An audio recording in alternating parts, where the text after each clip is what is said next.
ಆರೋಗ್ಯ ಹಾಗೂ ನ್ಯೂಟ್ರಿಷನ್ ಸಿಗುತ್ತೆ ನೋಡಿ, ಬಾಡಿ ಸ್ಟ್ರಾಂಗ್ ಆಗುತ್ತೆ. ಸ್ವಲ್ಪ ತಿಂದು ಹಸಿವು ನಿಗುತ್ತೆ, ಡೈಜೆಷನ್ಗೆ ಇಲ್ಲ ಅಪಾಯ. MDH ಸೋಯಾ ಟೀ, ಅಸಲಿ ಪ್ರೋಟೀನ್. MDH.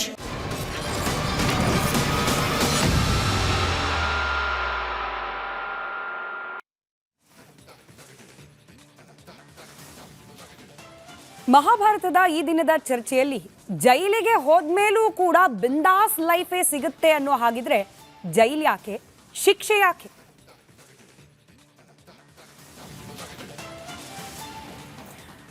ನಮಸ್ಕಾರ, ಮಹಾಭಾರತ ಚರ್ಚಾ ಕಾರ್ಯಕ್ರಮಕ್ಕೆ ಸ್ವಾಗತ. ನಾನು ಸ್ಮಿತಾ ರಂಗನಾಥ್. ಇನ್ಫ್ಯಾಕ್ಟ್ ಈ ವಿಚಾರವನ್ನ ನಿನ್ನೆಯೇ ಕೈಗೆತ್ತಿಕೊಳ್ಳೋ ಪ್ರಯತ್ನವನ್ನ ರಿಪಬ್ಲಿಕ್ ಕನ್ನಡ ಮಾಡಿತ್ತು. ಆದರೆ ಕಾವೇರಿ ನದಿ ನೀರು ಹಂಚಿಕೆ ವಿಚಾರಕ್ಕೆ ಸಂಬಂಧಪಟ್ಟಂತೆ ಸಾಕಷ್ಟು ಬೆಳವಣಿಗೆಗಳು ಇದ್ದಿದ್ದರಿಂದ ನಮ್ಮ ಆದ್ಯತೆ ನಮ್ಮ ನಾಡಿನ ರೈತರು, ಕುಡಿಯೋ ನೀರಿನ ಸಮಸ್ಯೆ, ಹಾಗೆ ಕನ್ನಡ ಪರ ಹೋರಾಟಗಳು, ರೈತ ಪರ ಹೋರಾಟಗಳಿಗೆ ಧ್ವನಿ ಆಗೋದು. ಹಾಗಾಗಿ ನಿನ್ನೆ ಕಾವೇರಿ ವಿಚಾರಕ್ಕೆ ಸಂಬಂಧಪಟ್ಟಂತೆ ಚರ್ಚೆಯನ್ನ ಮಾಡಿದ್ವಿ. ಆದರೆ ಈ ವಿಚಾರವನ್ನ ಚರ್ಚೆ ಮಾಡದೆ ಬಿಡೋ ಹಾಗೆ ಇಲ್ಲ ಅಲ್ವಾ?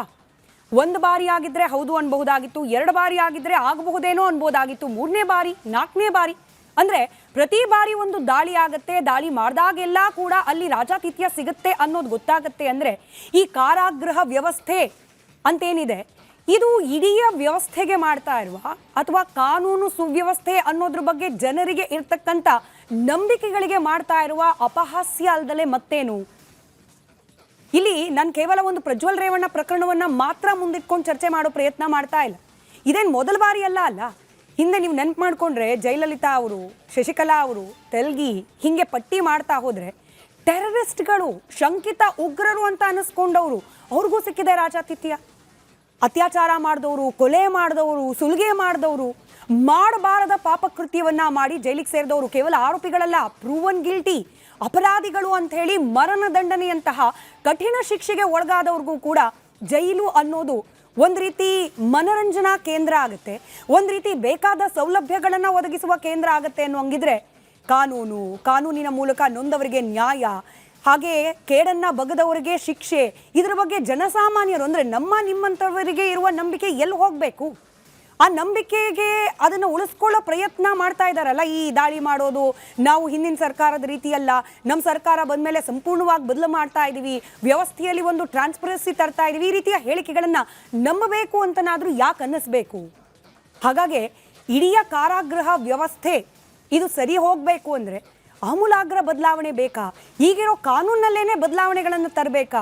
ಹಿಂಗೆ ತಪ್ಪು ಮಾಡ್ಲಿಕ್ಕೆ ಬಿಟ್ಟವರಿಗೆ ಕೊಡ್ತಾ ಇರುವ ಶಿಕ್ಷೆಯ ಪ್ರಮಾಣದಲ್ಲೂ ಕೂಡ ಬದಲಾಗಬೇಕಾ? ಇಂಥ ಒಂದಷ್ಟು ಗಂಭೀರ ಪ್ರಶ್ನೆಗಳನ್ನು ಇಟ್ಕೊಂಡು ಈ ಪ್ರಶ್ನೆಗಳಿಗೆ ಉತ್ತರವನ್ನು ಕಂಡುಕೊಳ್ಳೋ ಪ್ರಯತ್ನವನ್ನು ಇವತ್ತಿನ ಮಹಾಭಾರತ ಚರ್ಚಾ ಕಾರ್ಯಕ್ರಮದಲ್ಲಿ ಮಾಡ್ತಾ ಇದ್ದೀನಿ. ಚರ್ಚೆ ಪ್ರಾರಂಭಕ್ಕೆ ಮುಂಚೆ ಈ ಬಗ್ಗೆ ಒಂದು ವರದಿ ನಿಮ್ಮ ಮುಂದೆ. ಅಥವಾ ಅಲ್ಲೂ ಅದೇ ಐಷಾರಾಮಿ ಖಯಾಲಿ ಮುಂದುವರಿಸಿದ್ದಾರಾ ಅನ್ನೋ ಅನುಮಾನಕ್ಕೆ ಕಾರಣವಾಗ್ತಿದೆ. ಈ CCB ರೇಡ್ ಸ್ವಪ್ರೇರಣೆಯಿಂದ ಎಲ್ಲ ನಾನೇ ಮಾಡಿಸಿದ್ದು. ಕಾರಾಗೃಹದಲ್ಲಿ ಆಗಬಾರ್ದಂಥ ಚಟುವಟಿಕೆಗಳು ಆಗ್ತಾ ಇದ್ದರೆ ಅದನ್ನು ನಿಯಂತ್ರಣ ಮಾಡಲಿಕ್ಕೆ ನಮ್ಮದಾದಂಥ ಕೆಲವು ಸೂತ್ರಗಳನ್ನು ನಾವು ಬಳಸ್ಕೋತೀವಿ. ಅದನ್ನು ಕೂಡ ನಾವು ಹೇಳ್ಕೊತಾ ಹೋಗ್ಬಿಟ್ರೆ ಕಷ್ಟ ಆಗುತ್ತೆ.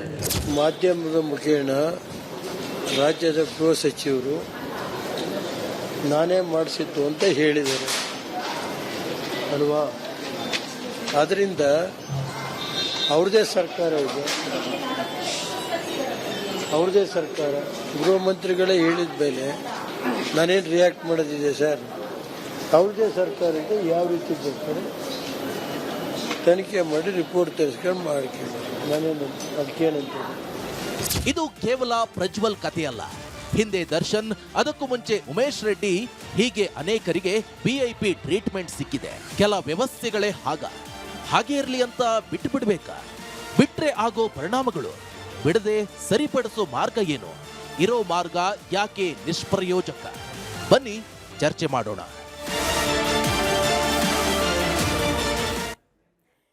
ಚರ್ಚೆ ಪ್ರಾರಂಭಕ್ಕೆ ಮುಂಚೆ ವೀಕ್ಷಕರೇ, ನಿಮಗೆ ಗೊತ್ತಿದೆ ರಿಪಬ್ಲಿಕ್ ಕನ್ನಡದ ಜನಾಭಿಪ್ರಾಯ ವೇದಿಕೆ ನಿಮಗಾಗಿ ಮುಕ್ತವಿರತಕ್ಕಂಥ ವೇದಿಕೆ. ಅದರಲ್ಲೂ ಇವತ್ತು ನಿಮ್ಮ ವಿಚಾರವೇ ಅಲ್ವಾ? ಇವತ್ತು ನಮಗೇನಾದರೂ ರಸ್ತೆಯಲ್ಲಿ ಏನೋ ತೊಂದರೆ ಆಯಿತು, ಯಾರೋ ತೊಂದರೆ ಮಾಡಿದ್ರು, ನಮ್ಗೆ ಅನ್ಯಾಯ ಮಾಡಿದ್ರು ಅಂತಂದಾಗ ನಮಗಿರೋ ನಂಬಿಕೆ ಏನಪ್ಪ? ನಾವು ಪೊಲೀಸರ ಅಪ್ರೋಚ್ ಮಾಡಿದ್ರೆ ಅವರು ವಿಚಾರಣೆ ಮಾಡ್ತಾರೆ, ತಪ್ಪು ಮಾಡಿರೋದು ಪ್ರೂವ್ ಆಯಿತು ಅಂತಂದರೆ ಅವ್ರಿಗೊಂದು ಶಿಕ್ಷೆ ಪ್ರಕಟ ಮಾಡ್ತಾರೆ ಅಂತ ಹೇಳಿ. ಆದರೆ ಶಿಕ್ಷೆ ಅನ್ನೋದೇನೆ ಜಾಲಿ ಟ್ರಿಪ್ ಅನ್ನೋ ಹಂತದಲ್ಲಿ ಕಣ್ಮುಂದೆ ಕಾಣ್ತಾ ಇರುವಾಗ ನಾಳೆ ದಿನ ನೀವು ರಸ್ತೆಯಲ್ಲಿ ಆರಾಮಾಗಿ ನಡ್ಕೊಂಡು ಹೋಗ್ಲಿಕ್ಕಾಗತ್ತಾ?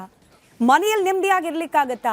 ಯಾರು ಬೇಕಾದರೂ ಬರ್ಬೋದು, ಯಾರು ಬೇಕಾದರೂ ಕಾನೂನು ಮೀರಿ ವರ್ತನೆ ಮಾಡ್ಬೋದು. ಹಂಗೆ ಕಾನೂನು ಮೀರಿ ವರ್ತನೆ ಮಾಡಿದ್ರೆ ಅದು ಗೊತ್ತಾಗಿ ಜೈಲಿಗೆ ಹಾಕಿದ್ರು ಕೂಡ ಅಲ್ಲೂ ಅವ್ರು ಕಾನೂನು ಮೀರೇ ವರ್ತನೆ ಮಾಡ್ತಾರೆ ಅಂತ ಆದಾಗ ಇಡೀ ಪೊಲೀಸ್ ಯಾಕೆ, ಇನ್ವೆಸ್ಟಿಗೇಷನ್ ಯಾಕೆ, ಕೋರ್ಟು ಕಚೇರಿ ಯಾಕೆ, ಜೈಲು ಅನ್ನೋ ವ್ಯವಸ್ಥೆ ಯಾಕೆ?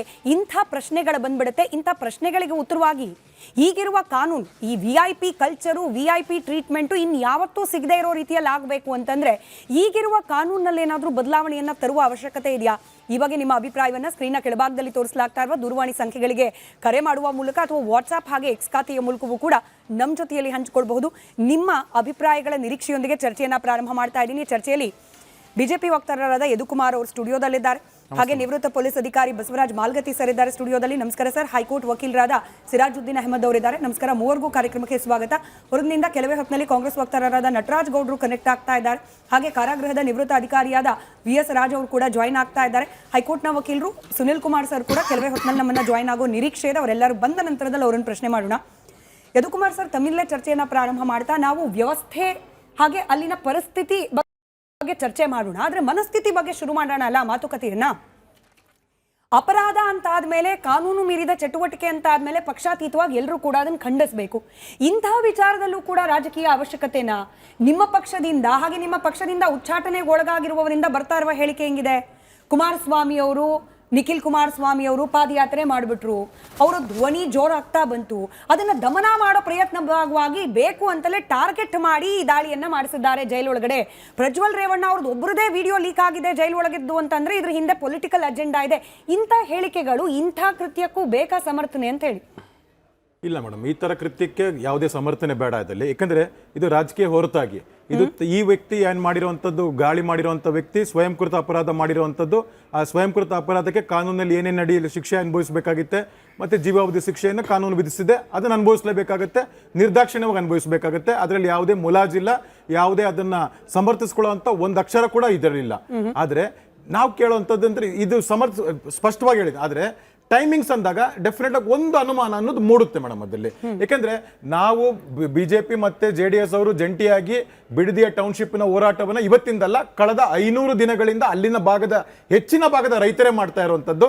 ಆಮೇಲೆ ನಮ್ಮ ಬೆಂಬಲವನ್ನು ಒಂದು ಪೊಲಿಟಿಕಲ್ ಪಾರ್ಟಿಯಾಗಿ ಕೊಟ್ಟಿದ್ದಂಥದ್ದು ತಾವೇ ಡಿಸ್ಕಸ್ ಮಾಡಿರುವಂಥದ್ದು ಹಲವಾರು ಬಾರಿ ಆಗಿದೆ. ಆದ್ರೆ ಸೆಷನ್ಸ್ ನಾಳೆ ಇರಬೇಕಾದಾಗ ಏನಂತಾರೆ, ಸರ್ಕಾರದ ವಿರುದ್ಧ ಹಲವಾರು ದೋಷಾರೋಪ ಪಟ್ಟಿ, ಒಂದು ಬಿಡದಿ ಟೌನ್ಶಿಪ್ ಇರ್ಬೋದು, ಒಂದು ಕಾವೇರಿದು ಇರ್ಬೋದು.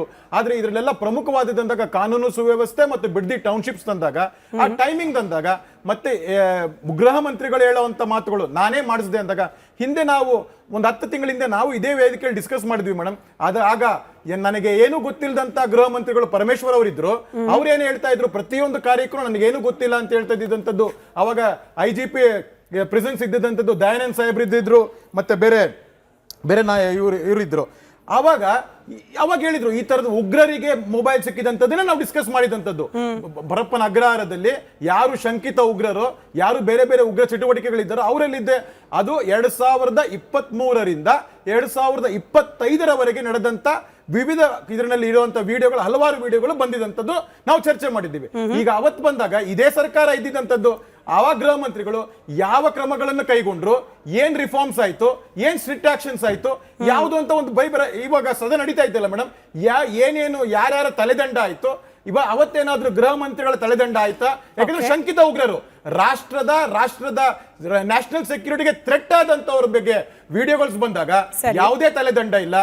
ಈಗಿನ ಇದ್ರಲ್ಲಿ ಇವ್ರು ನನಗೆಲ್ಲಾ ಗೊತ್ತಿರುವಂತ ಗೃಹ ಮಂತ್ರಿಗಳು ಅವ್ರು ಹೇಳಿರೋದ್ರಲ್ಲಿ ಕೆಲವು ಅನುಮಾನಗಳಿದೆ ಮೇಡಮ್.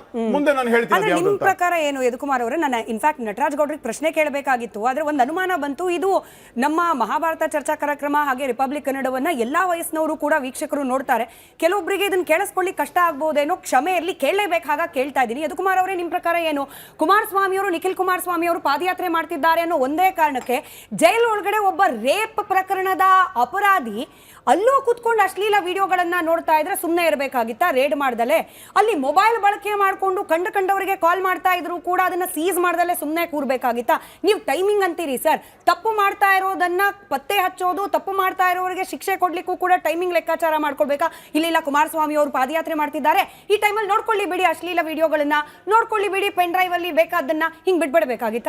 ನಾನು ಅದೇ ಹೇಳ್ತಾ ಇದ್ದೀನಿ, ಒಂದ್ ಅಕ್ಷರ ಕೂಡ ಅದನ್ನ ನಾವು ಸಮರ್ಥಿಸ್ಕೊಳ್ಳಲ್ಲ. ಆ ತರದ್ದಾಗಿದ್ರೆ ಕಾನೂನಿನಲ್ಲಿ ಇನ್ನೇನಾದ್ರೂ ಶಿಕ್ಷೆಗಳು ಇತ್ತು ಅಂತಂದ್ರೆ ಅವ್ರಿಗೆ ಅನ್ವಯಿಸಲೇಬೇಕಾಗುತ್ತೆ. ಅದ್ರ ಜೊತೆಗೆ ಏನ್ ನೀವು ನಾವಾಗ್ಲೇ ಹೇಳಿದೆ 10 ತಿಂಗಳ ಹಿಂದೆ ಹೇಳಿದೆ, ಅದಾದಾಗ ಯಾವ ಯಾವ ಕ್ರಮಗಳನ್ನು ಕೈಗೊಳ್ಳಬೇಕು ಅಂತ ಸರ್ಕಾರ ಹೇಳ್ಬೇಕಾಗತ್ತೆ. ಆ ಕ್ರಮಗಳನ್ನ ಕೈಗೊಳ್ದಿರ ಮತ್ತೆ ಇಂಥ ಜಾಮರ್ ಫೆಸಿಲಿಟೀಸ್ ಇದ್ದು, CCTV ಫೆಸಿಲಿಟೀಸ್ ಇದ್ದು, ಜೈಲು ಅಧಿಕಾರಿಗಳಿದ್ದು, ಸರ್ಚಿಂಗ್ ಇವರಿದ್ದು ಸಿಬ್ಬಂದಿಗಳಿದ್ದು ಕೂಡ ಮತ್ತೆ ಹೇಗೆ ಹೀಗೆ ಬಂತು? ಅದಕ್ಕೆ ಯಾರು ಮೇಡಮ್ ಜವಾಬ್ದಾರಿ? ಅಕೌಂಟಬಿಲಿಟಿ ಯಾರು? ಸರ್ಕಾರನ ಅಲ್ಲ ಪ್ರಿಸನ್ಸ್ ಅದು ಇನ್ಚಾರ್ಜ್ ಇರೋರ? ಇಲ್ಲ ಇವಾಗ ನನಗೆ ಗೊತ್ತು ನಾನೇ ಮಾಡಿಸಿದೆ ಅಂತ ಹೇಳಿದಂತ ಗೃಹ ಮಂತ್ರಿನ? ಇದ್ರಲ್ಲಿ ಯಾರು ಅಕೌಂಟಬಿಲಿಟಿ ಮಾಡ್ತೀರಾ? ಇದು ನಮ್ಮ ಪ್ರಶ್ನೆ. ಆಯ್ತು ನಟರಾಜ್ ಗೌಡ್ರೆ, ಪ್ರಿಯಾಂಕ್ ಖರ್ಗೆ ಅವರ ಹೇಳಿಕೆ ಬಗ್ಗೆ ಅನುಮಾನ ಇದೆ, ನಾನೇ ಮಾಡಿಸ್ದೆ ಅಂತ ಹೇಳ್ತಿದ್ದಾರೆ, ಅದ್ರ ಬಗ್ಗೆ ಅನುಮಾನ ಅಂತ, ಇದು ಪೊಲಿಟಿಕಲ್ ಆಯ್ತು. ಬಟ್ ಒಂದು ಇಂಥ ಕಾರ್ಯಗಳು ಅಂದ್ರೆ ರೇಡ್ಗಳು ಒಳಗಾಗ್ತಾ ಇರುವ ಕಾನೂನು ಬಾಹಿರ ಚಟುವಟಿಕೆಗಳನ್ನ ತಡೆಯೋ ಪ್ರಯತ್ನ ಆಗ್ಲೇಬೇಕು. We welcome it. Responsible media ಆಗಿ ಪ್ರಿಯಾಂಕ್ ಖರ್ಗೆ ಅವರೇ ಮಾಡಿಸಿದ್ರೆ ಇಟ್ ಇಸ್ ವೆರಿ ವೆಲ್ಕಮಿಂಗ್, ಮತ್ತೆ ಎಲ್ಲರ ಪರವಾಗಿ ಥ್ಯಾಂಕ್ಸ್ ಕೂಡ ಹೇಳ್ಬೋದೇನೋ. ಆದ್ರೆ ಇದರ ಜೊತೆಯಲ್ಲಿ ಪ್ರಿಯಾಂಕ್ ಖರ್ಗೆ ಅವರ ಹೇಳಿಕೆಯನ್ನು ಇನ್ನೊಂದು ಥರ ಅನಲೈಸ್ ಮಾಡ್ಬೋದು sir. Is very proudly saying ನಾನು ಬಂದು ವ್ಯವಸ್ಥೆಯನ್ನ ಸರಿ ಮಾಡ್ತಿದ್ದೀನಿ ಅಂತ, ಆಸ್ ಇಫ್ ಅವ್ರಕ್ಕಿಂತ ಹಿಂದೆ ಗೃಹ ಸಚಿವರಾಗಿದ್ದು ಬಿಜೆಪಿ ಅಥವಾ JDS-ನ ಯಾರೋ ಒಬ್ರು ಸಚಿವರು, ಹಿಂದಿದ್ದು ಕಾಂಗ್ರೆಸ್ನದ್ದೆಲ್ಲ ಬಿಜೆಪಿ ಸರ್ಕಾರ. ಈ 3 ವರ್ಷದಲ್ಲೆಲ್ಲ ವ್ಯವಸ್ಥೆ ಹಾಳಾಗಿತ್ತು, ಇವಾಗ ನಾನು ಬಂದಿದ್ದೀನಿ ಇನ್ಚಾರ್ಜ್ ಆಗಿ ಗೃಹ ಇಲಾಖೆಗೆ, ನಾನೆಲ್ಲ ಕ್ಲೀನ್ ಮಾಡಿಸ್ತೀನಿ ಅಂತ ಹೇಳ್ತಿದ್ದಾರಲ್ಲ. ಅಲ್ಲಿಗೆ ಪ್ರಿಯಾಂಕ್ ಖರ್ಗೆ ಅವರ ಹೇಳಿಕೆಯ ಮೂಲಕ ಹಿಂದಿದ್ದ ಗೃಹ ಸಚಿವರು ಕಾಂಗ್ರೆಸ್ ಪಕ್ಷದ ಗೃಹ ಸಚಿವರ ಫೇಲ್ಯೂರ್ ಅನ್ನು ಒಪ್ಕೊಳ್ತಿದ್ದಾರಾ ಅಥವಾ ಜನರಿಗೆ ತಿಳಿಸೋ ಪ್ರಯತ್ನ ಮಾಡ್ತಿದ್ದಾರಾ ಅಂತ? ಇಲ್ಲ, ಈಗ ಮಾನ್ಯ ಡಾಕ್ಟರ್ G. ಪರಮೇಶ್ವರ್ ಅವರು ಗೃಹ ಸಚಿವರಾಗಿದ್ರು. ಅವರು ಕೂಡ ಬಹಳ ರಿಫಾರ್ಮ್ಸ್ ಅನ್ನು ತಂದಿದ್ರು. ಎಲ್ಲಾ ಜೈಲುಗಳಲ್ಲಿ ಒಂದು ಒಂದು ತಂಡಗಳನ್ನ ಇಟ್ಟು ಒಂದು ಸೆಂಟ್ರಲೈಸ್ಡ್ ಒಂದು ಕಮಿಟಿಯನ್ನ ಮಾಡಿ ಎಲ್ಲೆಲ್ಲಿ ಜೈಲಲ್ಲೂ ಕೂಡ ಯಾರಾದ್ರೂ ಅಪರಾಧಿಗಳು ಅಥವಾ ಆರೋಪಿಗಳು ತಾವು ಕೂಡ ಇನ್ನೂ ಅಪರಾಧ ಚಟುವಟಿಕೆಗಳನ್ನ ಮಾಡ್ತಾರ, ಮೊಬೈಲ್ ಯೂಸ್ ಮಾಡ್ತಾರ, ಅಥವಾ ಮದ್ಯಪಾನ ಧೂಮಪಾನ ಸೇವನೆ ಮಾಡ್ತಾರ, ಅಥವಾ ಅಲ್ಲಿನ ನೀತಿ ನಿಯಮಗಳಿಗೆ ಪಾಲನೆ ಮಾಡೋದಿಲ್ವಾ, ಇವೆಲ್ಲವನ್ನ ಮಾನಿಟರ್ ಮಾಡ್ಲಿಕ್ಕೆ ಒಂದು ತಂಡ ಮಾಡಿದ್ರು.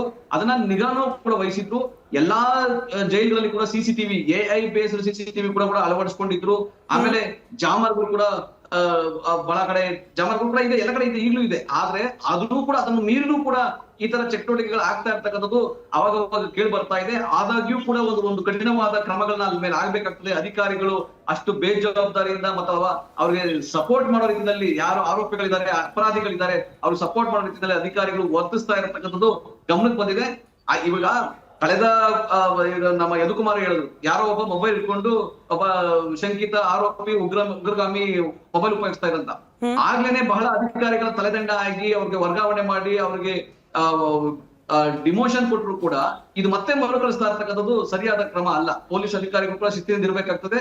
ಮಾನ್ಯ ಪ್ರಿಯಾಂಕ್ ಖರ್ಗೆ ಅವರು ಸ್ಪಷ್ಟವಾಗಿ ಹೇಳಿದ್ದಾರೆ, ಇನ್ನು ಎಲ್ಲಾ ಜೈಲ್ಗಳ ಆಡಿಟಿಂಗ್ ಮಾಡ್ತೀನಿ, ಎಲ್ಲಾ ಜೈಲುಗಳಲ್ಲಿ ಇನ್ನು ಹೊಸ ತಂತ್ರಜ್ಞಾನಗಳನ್ನು ಉಪಯೋಗಿಸಿ ನಾವು ಸರ್ವೆಲೆನ್ಸ್ ಅನ್ನ ಅಳವಡಿಸ್ತೀವಿ. ಆಮೇಲೆ ಈ ತರದ್ದು ದಾಳಿಗಳಾಗಬೇಕು, ಚೆಕ್ ಆಗಬೇಕು, ಯಾವ ಅಧಿಕಾರಿ ಕರ್ತವ್ಯ ಲೋಪ ಮಾಡ್ತಾನೆ ಅಂತವ್ರು ಕೂಡ ಶಿಕ್ಷೆ ಆಗಬೇಕು. ಆ ಕೆಲಸವನ್ನ ಮಾನ್ಯ ಪ್ರಿಯಾಂಕ್ ಖರ್ಗೆ ಅವರು ಮಾಡಿದ್ದಾರೆ. ಇದು ಶ್ಲಾಘನೀಯ ಕೆಲಸ. ಆದರೆ ಯಾವುದೇ ರೀತಿಯ ಅಪರಾಧಿ ಜೈಲಿನಲ್ಲಿ ಅಪರಾಧಿನೇ, ಅವನು VIP ಅಪರಾಧಿ, ಅವನ ಕುಟುಂಬದ ಹಿನ್ನೆಲೆ ಏನು, ಆತ ಏನಾಗಿದ್ದ, ಆತ MP ಆಗಿದ್ದ, BJP JDS ನ ನಾಯಕನ, ಅದೆಲ್ಲ ಅಲ್ಲಿ ನಗಣ್ಯ. ಆದರೂ ಕೂಡ ಈ ಆರೋಪಿ ಅಪರಾಧಿ ಎಷ್ಟು ಪ್ರಬಲಶಾಲಿ ಆಗಿದ್ದಾನೆ, ಎಷ್ಟು ಪ್ರಭಾವಿ ಆಗಿದ್ದಾನೆ ಅಂದ್ರೆ ಜೈಲಲ್ಲಿ ಮೊಬೈಲ್ ಇಟ್ಕೊಳ್ಳೋದು, ಪೆನ್ ಡ್ರೈವ್ ಇಟ್ಕೊಳ್ಳೋದು, ಕಲರ್ ಡ್ರೆಸ್ ಉಪಯೋಗಿಸ್ಕೊಳ್ಳೋದು, ಯೂನಿಫಾರ್ಮ್ ಹಾಕೊಳ್ಳೋದಲ್ಲ ಇರ್ತಕ್ಕಂಥದ್ದು, ಇದೆಲ್ಲ ಅಶಿಸ್ತು. ಮತ್ತೆ ಜೈಲ್ ಅಧಿಕಾರಿಗಳು ಇದಕ್ಕೆಲ್ಲ ಅವಕಾಶ ಆಸ್ಪದವನ್ನ ಕೊಡ್ಲೇಬಾರದಾಗಿತ್ತು.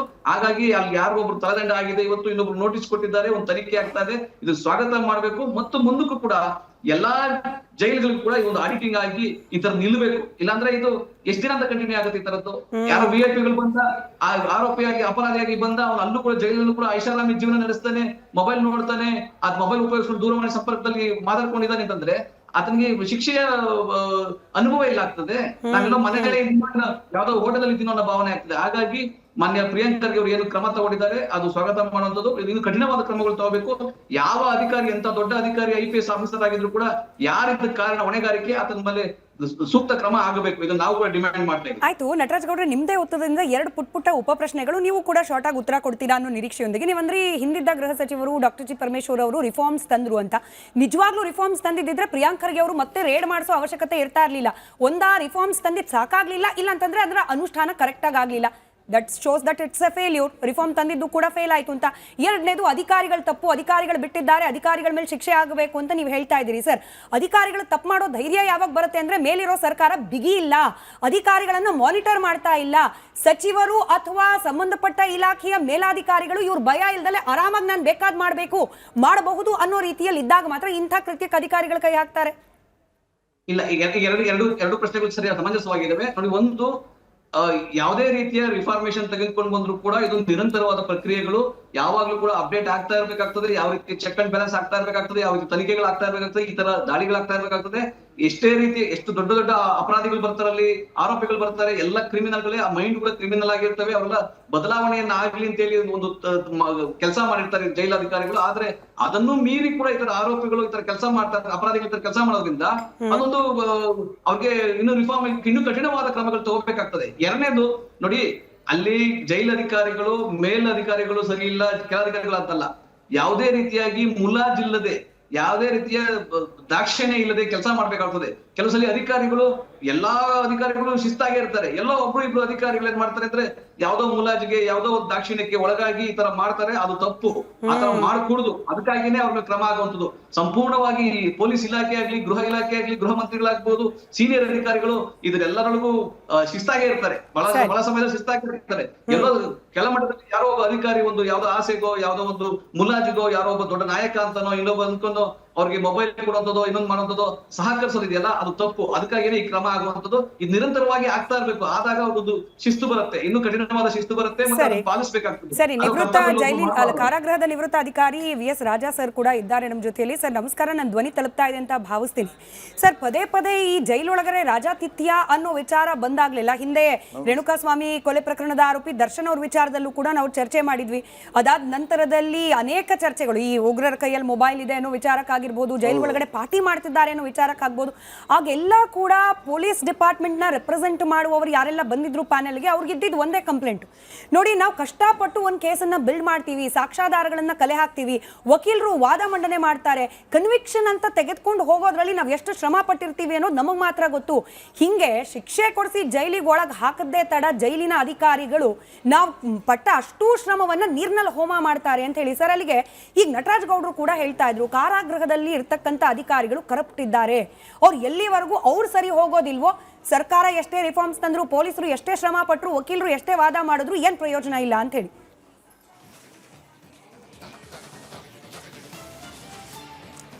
ನಮಸ್ಕಾರ, ನನ್ನ ಹೆಸರು VS ರಾಜಾ ಅಂತ. ನಾನು ಅಡಿಷನಲ್ IG ಆಗಿ ರಿಟೈರ್ಡ್ ಆಗಿದ್ದೀನಿ. ಕಾರಾಗೃಹ ಇಲಾಖೆಯಲ್ಲಿ 32 ವರ್ಷ ಸರ್ವಿಸ್ ಮಾಡಿದ್ದೀನಿ. ಈ ನಾವು ಪ್ರತಿ ಸಲನೂ ಈಗ ಕಾರಾಗೃಹದ ಒಂದು ಅವ್ಯವಹಾರಗಳು ಬೆಳಕಿಗೆ ಬಂದಾಗ ಈ ಮೀಡಿಯಾದಲ್ಲಿ ದೊಡ್ಡ ಪ್ರಚಾರ ಆಗ್ತದೆ. ತಾವು ಹೇಳಿದ ಎಲ್ಲ ಅಧಿಕಾರಿಗಳು ಕರಪ್ಟ್ಸ್ ಅಲ್ಲ ಮೇಡಮ್, ಎಲ್ಲ ಇಲಾಖೆಯಲ್ಲೂ ಕರಪ್ಟ್ಸಿದ್ದಾರೆ. ಆದರೆ ನಮ್ಮ ಇಲಾಖೆಯಲ್ಲಿ ಆನೆಸ್ಟಾಗಿ ದುಡಿತೀವಿ. ನಿಮಗೆ ಒಂದು ವಿಷಯ ಹೇಳ್ತೇನೆ, ಒಂದು ಕಾರಾಗೃಹದಲ್ಲಿ 100-200 ಮಂದಿಯಲ್ಲಿ ಒಬ್ಬ ಸಿಬ್ಬಂದಿ ಏನಾದರೂ ಈ ರೀತಿ ಕಾಂಟ್ರಬ್ಯಾಂಡ್ ಆರ್ಟಿಕಲ್ ಸಪ್ಲೈ ಶುರು ಮಾಡಿದ ಅಂದರೆ ಬೇಲಿ ಇದ್ದು ಎಲ್ಲ ಮೇಯ್ದಂಗೆ, ಹೊಲ ಮೇಯ್ದಂಗೆ ನಮ್ಮ ಇಡೀ ವ್ಯವಸ್ಥೆನೇ ದೋಷಿಸ್ತಾರೆ ಸಮಾಜ. ಅದರಿಂದ ನಮ್ಮ ಕಷ್ಟ ನಮಗೆ ಗೊತ್ತದು, ನಾವು ಯಾವ ರೀತಿ ನೌಕರಿ ಮಾಡ್ತೀವಿ ಅಂತ. ರಾತ್ರಿ ಆಗಲು ನಾವು ಶೋಧನೆಗಳನ್ನ ಮಾಡ್ತೀವಿ ಮೇಡಮ್. ರಾತ್ರಿ ಮಿಡ್ ನೈಟು, ಬೆಳಗಿನ ಜಾವ, ಬೆಳಗ್ಗೆ, ಮಧ್ಯಾಹ್ನ, ಸಾಯಂಕಾಲ ಅಂತ 3 ಫ್ಲೋರ್ ಹತ್ತಿ ನಾವು ಮಂಡಿನೇ ಸರಿದೋಗಿದೆ. ಪರಿಶ್ರಮ ಮಾಡ್ತೀವಿ ನಾವು. ಆದರೂ ಒಬ್ಬ ಬ್ಲ್ಯಾಕ್ ಶೀಪ್ನಿಂದ ಇಂಥ ಆರೋಪಗಳು ಬರ್ತವೆ. ಅದಕ್ಕೆ ವ್ಯವಸ್ಥೆನೇ ದೋಷ ಮಾಡೋದು ಸರಿಯಲ್ಲ ಮೇಡಮ್.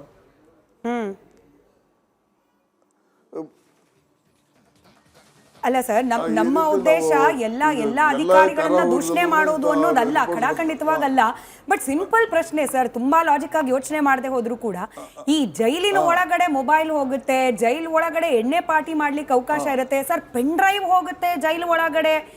ಹೆಂಗಪ್ಪ ಅಲ್ಲಿ ಅಷ್ಟು ಮಂದಿ ಸಿಬ್ಬಂದಿಗಳು ಕಣ್ಣಿಗೆ ಎಣ್ಣೆ ಬಿಟ್ಕೊಂಡು ಕೆಲಸ ಮಾಡ್ತಿದ್ದಾರೆ ಅನ್ನೋದೇ ನಿಜವಾದ್ರೆ, ಇರೋರಲ್ಲಿ ಯಾರೋ ಒಬ್ಬರೋ ಇಬ್ಬರು ಅಪ್ರಾಮಾಣಿಕರು, ಇನ್ನು ಉಳಿದವರೆಲ್ಲ ಪ್ರಾಮಾಣಿಕರು ಅಂತಂದ್ರೆ ಇಷ್ಟೆಲ್ಲ ವ್ಯವಸ್ಥೆಗಳೇ. ಸರ್, ನಮಗೊಂದು ಲೆಕ್ಕ ಸಿಕ್ಕಿದೆ ಸರ್, ಕಳೆದ 2-3 ವರ್ಷಗಳ ಅವಧಿಯಲ್ಲೇನೆ 300 ಫೋನ್ ಸೀಸ್ ಮಾಡಿರೋದಂತೆ. ನಾನು ಮಾತನಾಡ್ತಿರೋದು ಕೇವಲ ಪರಪನಾಗ್ರಹಾರ ಕಾರಾಗೃಹ.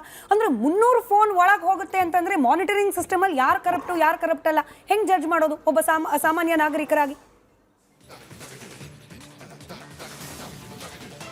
ನಾವು ಹೇಳ್ತಾ ಇದ್ದೀರಾ, ಮೊದಲನೇದಾಗಿ ಭದ್ರತೆ ವ್ಯವಸ್ಥೆ ವೈಫಲ್ಯ ಅಂತ ಒಪ್ಕೊಳ್ತೀನಿ. ಮೇನ್ ಮುಖ್ಯ ದ್ವಾರದಲ್ಲಿ ಎಂಟ್ರೆನ್ಸ್ ಗೇಟ್ ಇದೆಯಲ್ಲ, ಆ ಗೇಟ್ನಲ್ಲಿ 24 ಗಂಟೆ ನಾವು ವಾಚ್ ಆ್ಯಂಡ್ ವಾರ್ಡ್ ಇರುತ್ತೆ, CC ಕ್ಯಾಮ್ರಾಗಳಿರುತ್ತೆ. ಅಲ್ಲಿ ನಮ್ಮ ಅಲ್ಲಿ ಸಿಬ್ಬಂದಿ ಯಾರು ಇರ್ತಾರೆ ಅವರೇ ಅವತ್ತಕ್ಕೆ ಜವಾಬ್ದಾರರು. ಮೇಲಾಗಿ ಒಳಗಡೆ ಸರ್ಚಸ್ ಮಾಡುವಾಗ ನಮ್ಮ ಅಧಿಕಾರಿಗಳಾಗಲಿ, ಈಗ ಸೂಪರಿಂಟೆಂಡೆಂಟ್ ಹಿಡಿದು ಪ್ರತಿಯೊಬ್ಬ ಅಧಿಕಾರಿ ಸಿಬ್ಬಂದಿನೂ ಶೋಧನೆ ಮಾಡಬೇಕಾಗುತ್ತೆ. ಹಲವಾರು ಸಂದರ್ಭಗಳು ಶೋಧನೆ ಮಾಡಬೇಕಾಗ್ತದೆ. ಸೆಲ್ನಲ್ಲಿ ಈ ರೀತಿ ಒಂದು ಮೊಬೈಲ್ ಸಿಕ್ಕಿರೋದು, ಪೆನ್ ಡ್ರೈವ್ ಸಿಕ್ಕಿರೋದು, ಇದು ಲ್ಯಾಪ್ಸಸ್, ಅದು ಆಡಳಿತದ ಬರೀ ಲ್ಯಾಬ್ಸ್ ಸರ್ ಅಲ್ಲ, ಇದು ಒಂಥರದಲ್ಲಿ ಮೋಕರಿ ಆಗೋಯ್ತಲ್ಲ ಸರ್, ಇಡೀ ವ್ಯವಸ್ಥೆಯ ಅಣುಕಾಗೋಯ್ತಲ್ಲ. ನೀವು ಹೇಳ್ತಿದ್ದೀರಿ ಕೇವಲ ಲ್ಯಾಬ್ಸ್. ಈಗ ಒಂದೇ ಒಂದು ಬಾರಿ ಆಗಿದ್ರೆ ನಾನು ಕೂಡ ಲ್ಯಾಬ್ಸ್ ಅಂತ ಒಪ್ಕೊಳ್ತಾ ಇದೆ sir. This is repetitively occurring. ಇದು ವ್ಯವಸ್ಥೆಯ ಮೋಕರಿ ಅಲ್ವಾ ಸರ್ ಇದು? ಇದರ ಕೆಂಪು ಬಣ್ಣ ಅದ್ಭುತ, ಖಾರ ಕಡಿಮೆ ಆದ್ರೂ ರುಚಿಕರ. MDH ಕಾಶ್ಮೀರಿ.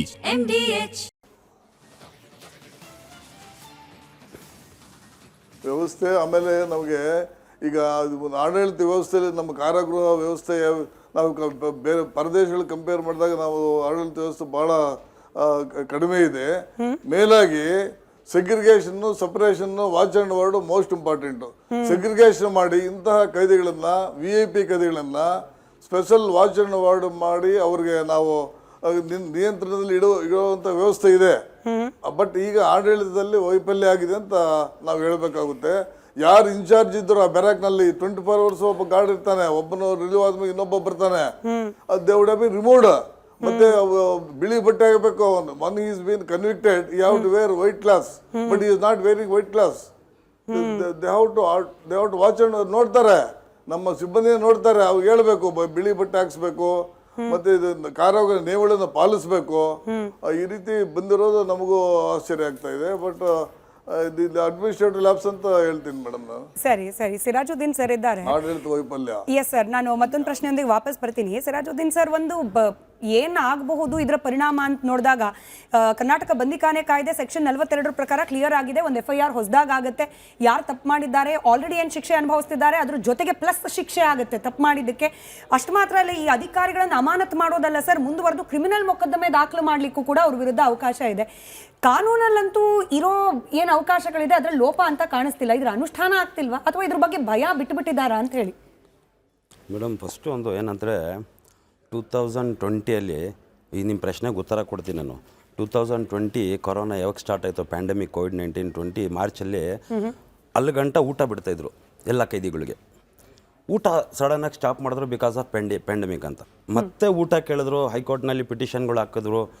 ಅದಕ್ಕೆ ಗೌರ್ಮೆಂಟ್ನವರು, ಪ್ರೆಸೆಂಟ್ ಡಿಪಾರ್ಟ್ಮೆಂಟ್ ಅವ್ರು ಏನು ಹೇಳ್ತಾರೆ ಅಂದರೆ, ನಾವು ಊಟ ಬಿಟ್ಟರೆ ಗಾಂಜಾ, ಮೊಬೈಲು, ಸಿಮ್ ಎಲ್ಲ ಹೋಗುತ್ತೆ. ನಮ್ಮ ವೀಕ್ಷಕರ ಅಂಡರ್ಸ್ಟ್ಯಾಂಡಿಂಗ್ ಊಟ ಬಿಟ್ರೆ ಅಂದ್ರೆ ಆಚೆಯಿಂದ ಜೈಲ್ ಒಳಗೆ ಊಟ ತರಿಸ್ಕೊಳ್ಳೋಕೆ ಮನೆಯಿಂದ, that is the only way. ಊಟ ಬಿಟ್ಟರೆ ಮಾತ್ರ, ಊಟದಲ್ಲಿ, ಸಾಂಬಾರ್ನಲ್ಲಿ, ಎಲ್ಲದರಲ್ಲಿ mobile, sim, charger, prohibited items transport ಆಗುತ್ತೆ. ಅದಕ್ಕೋಸ್ಕರ ಕಾರಾಗೃಹದಲ್ಲಿ ಎಲ್ಲ ಕರ್ನಾಟಕದಲ್ಲಿ ಊಟವನ್ನು ನಿಲ್ಲಿಸಿದ್ರು. 6 ವರ್ಷ ಆಯಿತು. ಈ 6 ವರ್ಷದಲ್ಲಿ ಎಷ್ಟು ಮೊಬೈಲ್ ಫೋನ್ಗಳು ಸಿಕ್ಕೈತೆ, ಹೆಂಗ್ ಬಂತು? ಏನು ಮ್ಯಾನುಫ್ಯಾಕ್ಚರಿಂಗ್ ಫ್ಯಾಕ್ಟ್ರಿ ಐತಾ ಒಳಗಡೆ ಜೈಲಲ್ಲಿ? ಇಲ್ಲ. How it is coming inside provided without the support of the prison? Not every prison officials. There are so many honest officer, I know them, ನನ್ಗೆ ಚೆನ್ನಾಗಿ ಗೊತ್ತು. ಹಾನೆಸ್ಟ್ ಆಫೀಸರ್ಸ್ ಇದ್ದಾರೆ, but because of some officers ಈ ಥರ ಆಗುತ್ತೆ. ಅದಕ್ಕೆ ಏನು ಕ್ರಮ ತೊಗೊಬೇಕು? ನಮ್ಮ ಹತ್ರ ಕೇಸಸ್ ಬರುತ್ತೆ. ಒಂದು ಮೊಬೈಲ್ ಸಿಕ್ತಾ, ಒಂದು ಹತ್ರದಿಂದ ಪೊಸೆಷನಲ್ಲಿ ಸಿಕ್ತು ಅಂದರೆ ಅವ್ನಿಗೆ FIR ಹಾಕ್ತಾರೆ. ಒಂದು ಗಾಂಜಾ ಸಿಕ್ತು ಅಂದರೆ FIR ಹಾಕ್ತಾರೆ. ಬಟ್ ಇದನ್ನು ತಡಿಸ್ಬೇಕಂತ ಹೇಳಿದ್ರೆ, who is the person who supplied him, ಹೆಂಗೆ ಬಂತು ಅದನ್ನು ತನಿಖೆ ಆಗಬೇಕು. ಆಗ ಪೊಲೀಸ್ ಸ್ಟೇಷನ್, ಜ್ಯೂರಿಸ್ಡಿಕ್ಷನ್ ಪೊಲೀಸ್ ಸ್ಟೇಷನ್ಗೆ ಕಂಪ್ಲೇಂಟ್ ಕೊಡ್ತಾರೆ. ಯಾರು ಕೈದಿ ಇರ್ತಾರೋ ಅಲ್ಲಿ ಒಂದು ರೂಮ್ ಇರುತ್ತೆ, ಆ ರೂಮಲ್ಲಿ ಸರ್ಚ್ ಮಾಡ್ತಾರೆ. ಸರ್ಚ್ ಮಾಡಿದರೆ ಯಾರ ಹತ್ರ ಯಾರು ಸಿಕ್ಕುತ್ತೆ ಅವನಿಗೆ ಹಾಕ್ಬಿಡ್ತಾರೆ. ಪರ್ಟಿಕ್ಯುಲರ್ ಆಗಿ ಇನ್ವೆಸ್ಟಿಗೇಷನ್ ಮಾಡಿಬಿಟ್ಟು how it came in side, ಯಾರು ಇದನ್ನು ಯೂಸ್ ಮಾಡಿದ್ರು, ಎಷ್ಟಕ್ಕೆ ಕೊಟ್ಟರು ಅಂತ ಹೇಳ್ಬಿಟ್ಟು ವಾಲಂಟ್ರಿ ಸ್ಟೇಟ್ಮೆಂಟ್ ತೊಗೊಂಡು ಪೊಲೀಸ್ನವರು ಒಂದು VS ತೊಗೊಂಡ್ಬಿಟ್ಟು ಯಾರು ಕೊಟ್ಟರು, ಎಷ್ಟಕ್ಕೆ ಕೊಟ್ಟರು, ಹೆಂಗೆ ಕೊಟ್ಟರು, ಯಾವಾಗ ಕೊಟ್ಟರು ಅಂತ ಬಂದರೆ, ಬಂದು ಕಾರಾಗೃಹದಲ್ಲಿ ಯಾರು ಕೊಟ್ಟಿದ್ದಾರೋ ಅದು ಪೊಲೀಸ್ ಆಫೀಸರ್, ಅವ್ರ ಮೇಲೆ FIR ಅಕ್ಯೂಸ್ ನಂಬರ್ 1, 2 ಮಾಡಿದ್ರೆ ಇಂಟರಪ್ಟ್ ಮಾಡ್ತಿದ್ದೀನಿ. ಈಗ ಈಗೇನು ಪ್ರಜ್ವಲ್ ರೇವಣ್ಣ ಅವ್ರ ಪ್ರಕರಣ ಬೆಳಕಿಗೆ ಬಂತು, ಅಲ್ಲೂ ಕೂಡ ಪ್ರಜ್ವಲ್ ರೇವಣ್ಣ ಅವ್ರಿಗೆ ಕೇಳ್ತಿದಾರಂತೆ ಹೆಂಗ್ ಬಂತು ಮೊಬೈಲು, ಯಾರ್ದಿದು, ಹೆಂಗ್ ಬಂತು ಅದ್ರ ಬಗ್ಗೆ ಹೇಳಿ ಅಂತ ಹೇಳಿ. ಈ ಪ್ರಕ್ರಿಯೆ ಹೆಂಗ್ ನಡೆಯುತ್ತೆ ಸರ್? ಅಂದ್ರೆ ಬಲವಂತವಾಗಿ ಅವ್ರ ಹತ್ರ ಹೇಳಿಸ್ಲಿಕ್ಕೆ ಅವಕಾಶ ಇದೆಯಾ ಅಥವಾ ಅವರಾಗೇನೆ ಅದನ್ನ ಒಪ್ಕೊಳ್ಬೇಕಾ? ಈ ಪ್ರಕ್ರಿಯೆ ಹೆಂಗ್ ನಡೆಯುತ್ತೆ ಯೂಶಲಿ ಅಂತ ಮಾಹಿತಿ ಸಂಗ್ರಹ ಪ್ರಕ್ರಿಯೆ? ಬಲವಂತವಾಗಿ ಹೇಳಕ್ಕೆ ಅದು ಪ್ರಾವಿಷನ್ ಇಲ್ಲ, ಅವರಾಗೆ ವಾಲಂಟ್ರಿಯಾಗಿ ಕೊಡಬೇಕು. ಇನ್ ಕೇಸ್ ಸ್ವಲ್ಪ ಜನ ಇದ್ದಾರೆ ವಾಲಂಟ್ರಿಯಾಗಿ ಹೇಳ್ತಾರೆ, ಸರ್ ನನ್ನ ಹತ್ರ ಮೊಬೈಲ್ ಬಂತು ಅಂತ ಹೇಳಿದ್ರೆ ಹೆಂಗ್ ಬಂತು ಅಂದ್ರೆ ಯಾರೋ ಇಂಥ ನನ್ನ ಹತ್ರ ಒಂದು ರೆಕಾರ್ಡಿಂಗು ಇತ್ತು. ಲಾಸ್ಟ್ ಟೈಮ್ ಒಂದು 6 ತಿಂಗಳ ಹಿಂದ್ಗಡೆ ಮೈಸೂರು ಪ್ರಿಸನ್ ಇಂದ ಒಂದು ಕೈದಿ ಕನ್ವಿಕ್ಟ್ ಕೈದಿನೇ ಅವರು ಕ್ಲೀನಾಗಿ ಹೇಳಿದ್ದಾರೆ, ಇಂಥ ಪ್ರಿಸನರ್ ಇಂತಿಂಥ ಪೊಲೀಸ್ ಆಫೀಸರು ಇಷ್ಟಿಷ್ಟು ಅಮೌಂಟ್ಗೆ ಇದು ಕೊಡ್ತಾರೆ, ತಗೊಂಬಂದು ಕೊಡ್ತಾರೆ ಅಂತ. ಸ್ವಲ್ಪ ಜನಕ್ಕೆ ಫೆಸಿಲಿಟಿ ಆಗುತ್ತೆ, ಸ್ವಲ್ಪ ಅವ್ರಿಗೆ ತೊಂದರೆ ಆಗುತ್ತೆ. ಇವಾಗ ಏನಂತ ಹೇಳಿದ್ರೆ ಇದು ಫಸ್ಟ್ ಆಫ್ ಆಲು ಸಿಬ್ಬಂದಿ ಇದಾರಲ್ಲ, ಆ ಸಿಬ್ಬಂದಿ ಅವ್ರಿಗೆ ಅಕ್ಯೂಸ್ ಮಾಡಿಬಿಟ್ರೆ ಒಂದು 4-5 FIR ಆಗಿಬಿಟ್ರೆ ಇದು ಮೊಬೈಲೇ ಸ್ಟಾಪ್ ಆಗ್ಬಿಡುತ್ತೆ, ಪ್ರಾಹಿಬಿಟೆಡ್ ಐಟಮ್ಸೇ ಹೋಗ್ಬಿಡುತ್ತೆ. ಅದು ಬರೋದಕ್ಕೆ ತನಿಖೆ ಮಾಡಬೇಕು. ಅದು ತನಿಖೆ ಆಗೋಕ್ಕೆ ಹಿರಿಯ ಅಧಿಕಾರಿಗಳು ಕೊಡಲ್ಲ. ಅದನ್ನ ಕೇಳಿದ್ರೆ ಹೆಂಗ್ ಬಂತು ಅವ್ರಿಗೇನೆ ಹಾಕ್ತಾರೆ. ಅದೇ ಕ್ಲೀನ್ ಆಗಿ ಡಿಗ್ ಮಾಡಿ ಇನ್ಫಾರ್ಮೇಷನ್ ತೆಗೆಯಕ್ಕೆ ಹೋದ್ರೆ ಅಧಿಕಾರಿಗಳು ಕೂಡ ಇದರಲ್ಲಿ ಕಾಂಗ್ರೆಸ್, ಬಿಜೆಪಿ, JDS ಅವರೆಲ್ಲ ಗವರ್ಮೆಂಟ್ ಇನ್ವಾಲ್ವ್ ಆಗೋದೇ ಬೇಡ. ಜ್ಯೂರಿಸ್ಡಿಕ್ಷಲ್ ಪೊಲೀಸ್ ಅವರು ಕರೆಕ್ಟ್ ಆಗಿ ತನಿಖೆ ಮಾಡಿಬಿಟ್ರೆ 2-4 ಸಿಬ್ಬಂದಿ ಅವ್ರಿಗೆ ಕೇಸ್ ಹಾಕ್ಬಿಟ್ರೆ ಕಾನ್ವಿಕ್ಟ್ ಇರಲಿ ಅಂಡರ್ಟೈಲ್ ಇರಲಿ ಯಾರ ಹತ್ರ ಮೊಬೈಲ್ ಸಿಕ್ತೋ ಅವಾಗ ಇನ್ವೆಸ್ಟಿಗೇಷನ್ ಮಾಡ್ಬಿಟ್ಟು ಯಾವ ಪೊಲೀಸ್ ಅವ್ರು ತಗೊಂಡ್ಬಂದಿದ್ರು ಆ ಬ್ಯಾರಕ್. ಇವಾಗ ಮಿನಿಸ್ಟ್ರಿ ಆಫ್ ಹೋಮ್ ಅಫೇರ್ಸ್ 2017 ಒಂದು ಸರ್ಕ್ಯುಲರ್ ಇದೆ, if a mobile is found in the prison the officers in charge of the cell barrack and at the time officer ಇದಾರಲ್ಲ ಆಗಬೇಕು. ಅದನ್ನ ತಗೊಂಡು ಮಹಾರಾಷ್ಟ್ರಲ್ಲಿ ಒಬ್ಬರಿಗೆ ಕೋಕಾ ಆಕ್ಟ್ ಹಾಕಿದ್ರು, ಯೂಸುಫ್ ಬಚಾಕನ್ ಅಂತ. 42 ಪ್ರಿಸನ್ ಆಫೀಸರ್ಸ್ಗೆ ಬಳ್ಳಾರಿ ಜೈಲಲ್ಲಿ ಇದ್ದಾಗ ಎಲ್ಲರಿಗೂ ಕೇಸ್ ಹಾಕಿದ್ದಾರೆ. ಆ ಥರ ಒಂದು 4-5 ಪ್ರಕರಣ ಆದರೆ ಇದು ಸ್ಟಾಪ್ ಆಗ್ಬಿಡುತ್ತೆ. ಕರೆಕ್ಟು. ಮಾಲ್ಗತ್ತಿ ಸರ್, ಹೆಂಗೆ ವ್ಯವಸ್ಥೆಗಳ ಬಗ್ಗೆ ಅಪನಂಬಿಕೆ ಶುರುವಾಗ್ಬಿಡುತ್ತೆ, ಬೇಸರ ಶುರುವಾಗ್ಬಿಡುತ್ತೆ ಅಂತಂದ್ರೆ, ಒಬ್ಬ ರೇಪ್ ಪ್ರಕರಣದಲ್ಲಿ ಅಪರಾಧಿ ಆದವನ ಕೈಯಲ್ಲಿ ಪೆನ್ ಡ್ರೈವ್ ಅಂತೆ. ಇದು ಎಷ್ಟು ಸತ್ಯನೋ ಸುಳ್ಳೋ ತನಿಖೆ ಆದ್ಮೇಲೆ ಆಚೆ ಬರಲಿ ಸರ್. ಬಟ್ ಸಾಮಾಜಿಕ ಜಾಲತಾಣದಲ್ಲಿ ಸಮಾಜದಲ್ಲಿ ಆಗ್ತಿರೋ ಚರ್ಚೆ ಹಾಗಾಗಿ ಪ್ರಶ್ನೆ ಕೇಳ್ತಾ ಇದ್ದೀನಿ. ರೇಪ್ ಮಾಡಿ ಹೆಣ್ಣು ಮಕ್ಕಳಿಗೆ ಅನ್ಯಾಯ ಮಾಡಿ ಒಳಗೆ ಹೋದವನು ಅಲ್ಲಿ ಕುತ್ಕೊಂಡು ಪೆನ್ ಡ್ರೈವಲ್ಲಿ ಏನು ನೋಡ್ತಿದ್ದಾನೋ ಏನೋ ಜನ ಇವತ್ತು ಪ್ರಶ್ನೆ ಮಾಡ್ತಿದ್ದಾರೆ. ಒಬ್ಬ ಟೆರರಿಸ್ಟ್ ಕೈಯಲ್ಲೂ ಕೂಡ ಫೋನ್ ಸಿಗ್ತಾ ಇದೆ ಅಂತಂದ್ರೆ ಅಲ್ಲೂ ಕುತ್ಕೊಂಡು ಅವನು ಆಂಟಿ ನ್ಯಾಷನಲ್ ಕೃತ್ಯಗಳನ್ನ ಮಾಡ್ತಿಲ್ಲ ಅಂತ ಹೇಳಿ ಏನು ಗ್ಯಾರಂಟಿ? ಅಲ್ಲಿಗೆ ಜೈಲು ಒಳಗೆ ಯಾಕೆ ಕಳಿಸಿದ್ರು ಅನ್ನೋ ಪ್ರಶ್ನೆ. ಇನ್ನು ಯಾರು ಶೋಷಣೆ ಮಾಡಿದ್ದಾರೆ ಅನ್ನೋ ಕಾರಣಕ್ಕೆ, ಕೊಲೆ ಆರೋಪಿ ಅನ್ನೋ ಕಾರಣಕ್ಕೆ ಒಳಗೋಗಿದ್ರು ದರ್ಶನ್ ಥರದವರು, ಅವ್ರ ಕೈಯಲ್ಲಿ ಸಿಗರೇಟ್ ಕಾಣುತ್ತೆ, ಅವ್ರ ಕೈಯಲ್ಲಿ ಕಾಫಿ ಮಗ್ಗು, ಟೀ ಅದ್ರೊಳಗಡೆ ಕಾಣುತ್ತೆ. ಇದೆಲ್ಲ ಕಂಡಾಗ ಏನಕ್ಕಪ್ಪ ಈ ವ್ಯವಸ್ಥೆಯ ಮೇಲೆ ನಂಬಿಕೆ ಇಡಬೇಕು? ಪೊಲೀಸ್ ವ್ಯವಸ್ಥೆ, ಕಾರಾಗೃಹ ವ್ಯವಸ್ಥೆ ಇದೆಲ್ಲವೂ ಕೂಡ ಕೇವಲ ತೋರಿಕೆ ಅಷ್ಟೇ ಅನ್ನೋ ಒಂದು ಹತಾಶಾ ಮನೋಭಾವಕ್ಕೆ ಹೋಗ್ಬಿಡ್ತಾರ ಜನ ಅಂತ. ನೋಡಿ, ಈ ಥರ ಪ್ರಕರಣಗಳು ಬೆಳಕಿಗೆ ಬಂದಾಗ ನಾವು ಡಿಸ್ಕಸ್ ಮಾಡ್ತೇವೆ, ಅವರು ಎನ್ಕ್ವೈರಿ ಮಾಡ್ತಾರೆ, ಎನ್ಕ್ವೈರಿ ಮಾಡಿ ಏನು ಆ್ಯಕ್ಷನ್ ಟ್ರಾನ್ಸ್ಫರು, ಸಸ್ಪೆಂಡು ಏನು ಮಾಡ್ತಾರೆ. ವಕೀಲರು ಹೇಳಿದಾಗೆ FIR ಇಶ್ಯೂ ಮಾಡೋದಿಲ್ಲ. ಅವ್ರ ಮೇಲೆ FIR ಇಶ್ಯೂ ಮಾಡಿದ್ರೆ ಅದು ಖಂಡಿತವಾಗಿಯೂ ಒಂದು ಬಿಸಿ ತಡ್ತದೆ, ಅವ್ರಿಗೆ ಕನ್ವಿಕ್ಷನ್ ಆಗ್ತದೆ, ಒಳ್ಳೆ ಅವ್ರಿಗೆ ಅದೇ ಜೈಲಿನಲ್ಲಿ ಅವ್ರು ಇರಬೇಕಾಗ್ತದೆ. ಬಟ್ ಮಾಡೋದಿಲ್ಲ ಅದನ್ನು. ಆಮೇಲೆ ಸುಧಾರಣೆ ಅಂದರೆ ಏನಿದೆ ಅಲ್ಲಿ ನಮ್ಮ ಪೊಲೀಸರು ಇದು ಮೇನ್ ಕಾರಣಗಳಂತಂದರೆ ಒಂದು 3-4 ಕಾರಣಗಳಿದ್ದಾವೆ. ಒಂದನೇದ್ದು ಈ ಲಂಚತನ, ಏನು ಕರಪ್ಷನ್ನು. ಎರಡನೇದ್ದು ಹೆದರಿಕೆ ಹಾಕ್ತಾರೆ, ಒಳಗಿಂತ ಕೈದಿಗಳು ಧಮಕಿ ಹಾಕ್ತಾರೆ. ಧಮಕಿ ಹಾಕಿ ನೀವು ಹೊರಗೆ ಬಂದು ನೋಡ್ಕೋತೀನಿ ಮಗನ ಹಾಗೆ ಈಗ ಅಂತ ಅವ್ನಿಗೆ ಹೆದರಿಸಿ ತಮ್ಮ ಅನುಕೂಲಗಳನ್ನು ಪಡಿತಾರೆ. ನಾನು ಮೈಸೂರಲ್ಲಿ DCP ಇದ್ದಾಗ ಒಂದು ಕೇಸ್ ಆಯಿತು. ಅಲ್ಲಿ ಸೂಪರ್ಡೆಂಟ್ಗೆ ಒಬ್ಬ ಒಳಗಿನ ರೌಡಿ, ನಿನ್ನ ಮಗಳು ಕಾಲೇಜಿಗೆ ಹೋಗ್ತಾಳೆ, ಹುಷಾರ್, ನಾನು ಎಷ್ಟು ವರ್ಷ ಇರ್ತೀನಿ ಜೈಲ್ನಾಗ ನೋಡ್ತೀನಿ. ಅವ್ನು ಹೋಗಿ ಹೆಂಡ್ತಿ ಮುಂದೆ ಹೇಳ್ದ, ಹೆಂಡ್ತಿ ಮಕ್ಕಳು ಎಲ್ಲರೂ ನಾನು DCP ಇದ್ದ ನನ್ನ ಹತ್ರ ಬಂದರು, ಸರ್ ಹಿಂಗಾಗಿದೆ ಅಂತ FIR ಮಾಡಿದ್ವಿ. ಮತ್ತು ಬೇರೆ ಅವರು FIR ಕೊಡೋಕ್ಕೂ ರೆಡಿ ಇಲ್ಲ. ಸೊ ಈ ಥರ ಹೆದರಿಕೆ ಹಾಕಿನೂ ವಸೂಲು ಮಾಡೋರು ಇದ್ದಾರೆ.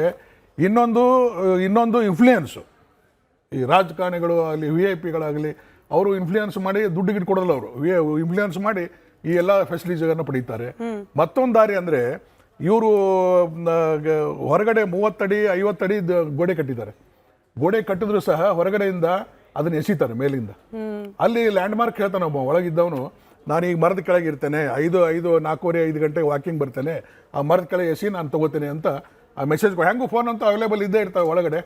ಸೊ ಆ ಮೊದಲಿಂದ ಮೆಸೇಜ್ ಕೊಡ್ತಾರೆ. ಮೆಸೇಜ್ ಕೊಟ್ಟ ಮೇಲೆ ಅವನ್ನೆಲ್ಲ ಏನು ಬೇಕೋ, ಅವನು ಗಾಂಜಾ ಬೇಕೋ, ಸೆರೆ ಬೇಕೋ, ಏನೋ ಬೇಕೋ ಎಲ್ಲನೂ ತರಿಸ್ಕೋತಾನೆ ಮೇಗಿಂದ.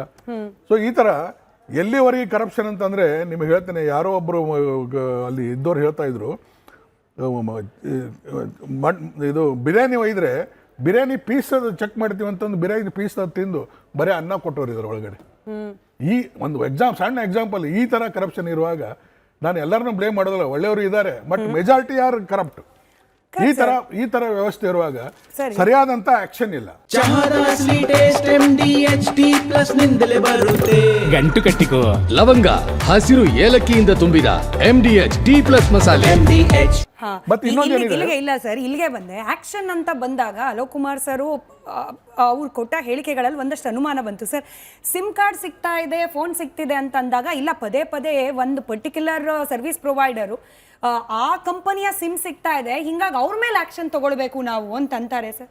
ಒಳಗಡೆ ಜಾಮರ್ ಇದೆಯಲ್ಲ ಸರ್, ಜಾಮರ್ ವರ್ಕ್ ಆಗ್ತಿಲ್ವಾ ಅಂತಂದ್ರೆ ಇಲ್ಲ ಚೆಕ್ ಮಾಡಿಸ್ತೀವಿ, ಇನ್ಮೇಲೆ ವೈಫೈ ಗಿಫೈ ಏನು ಸಿಗದೆ ಇರೋ ಥರದಲ್ಲಿ ನೋಡ್ಕೊ ಅಂದ್ರೆ ಉತ್ತರ ಕೊಡ್ಬೇಕಾಗಿರೋರ್ ಬಾಯೆಲ್ಲ ಇಂಥ ಉತ್ತರ ಬಂದಾಗ, ಅರೆ ಏರ್ಟೆಲ್ ಕಂಪನಿ ಅಂದ್ರೆ ಆ ಸರ್ವಿಸ್ ಪ್ರೊವೈಡರ್ ಕಂಪನಿ, ನೀವು ಅವ್ರ ವಿರುದ್ಧ ಅಲ್ಲ ಸರ್, ನಿಮ್ ಒಳಗಡೆ ಸಿಮ್ ಕಾರ್ಡ್ ಬರ್ತಿದ್ದಿಲ್ಲ, ಅದೆಲ್ಲಿಂದ ಬರ್ತಿದೆ ಚೆಕ್ ಮಾಡಿ. ಹಿಂದೆ ರೆಕಾರ್ಡ್ ಆಗಿ ಹೊರಗೆ ಬಂದುವಲ್ಲ, ಇದು ಹ್ಯಾಂಗ್ ಹೊರಗೆ ಹೋಯ್ತು ಅನ್ನೋದ್ ಬಗ್ಗೆ ಎನ್ಕ್ವೈರಿ ಮಾಡಿದ್ದಾರೆ ಜೈಲಿನವರು. ಓಕೆ, ಅದು ಯಾಕಾಯ್ತು ಅನ್ನೋದು ಎನ್ಕ್ವೈರಿ ಇಲ್ಲ.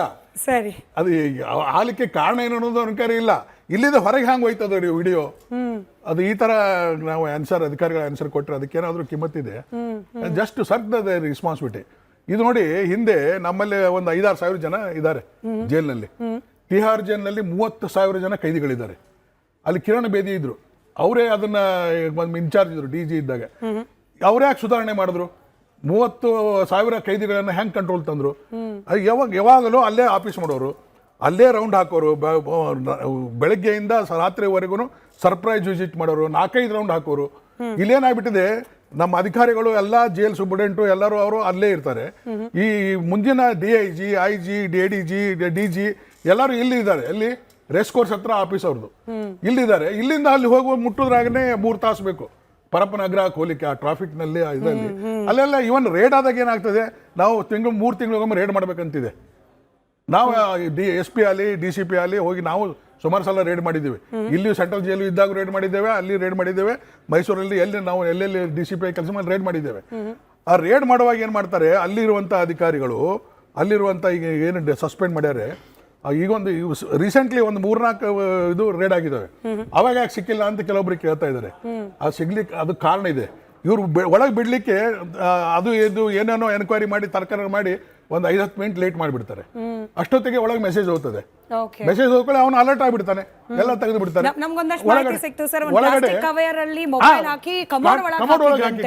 ಇನ್ ವಾಷಿಂಗ್ ಏರಿಯಾದಲ್ಲಿ ಅದೇನೋ ಪೈಪ್ಗಳ ಒಳಗಡೆ ಹಾಕಿಟ್ಟಿದ್ರಂತೆ. ಅಂದ್ರೆ ಜೈಲು ಒಳಗೂ ಕೂಡ ಹೇಳ್ಕೊಡೋರು ನಮ್ಮವ್ರೆ. ಓಕೆ, ಅದು ಪ್ಲಾನ್ ಅನ್ನ ಹಿಂಗ್ ಇಡ್ರಿ ಮಾಡ್ರಿ ಅಂತ ಅದು ಐಡಿಯಾ ಕೊಡೋರು ನಮ್ಮವ್ರೆ. ಸೊ ಈ ತರ ವ್ಯವಸ್ಥೆ ಇದ್ದಾಗ ಏನ್ ಮಾಡ್ತೀರಿ ನೀವು? ಅದಕ್ಕೆ ನಾನು ಹೇಳೋದು, ಎಲ್ಲಾ ಅಧಿಕಾರಿಗಳು ಅಲ್ಲೇ ಆಫೀಸ್ ಮಾಡ್ಬೇಕು, ಅವರಲ್ಲೇ ಆಫೀಸ್ ಮಾಡ್ಬೇಕು. ಎಲ್ಲಿ VIP ಬ್ಯಾರಕ್ಕಿದೆ, ಆ VIP ಬ್ಯಾರಕ್ಕಿಗೆ ಒಂದು CC ಕ್ಯಾಮ್ರಾ ಹಾಕ್ಬೇಕು.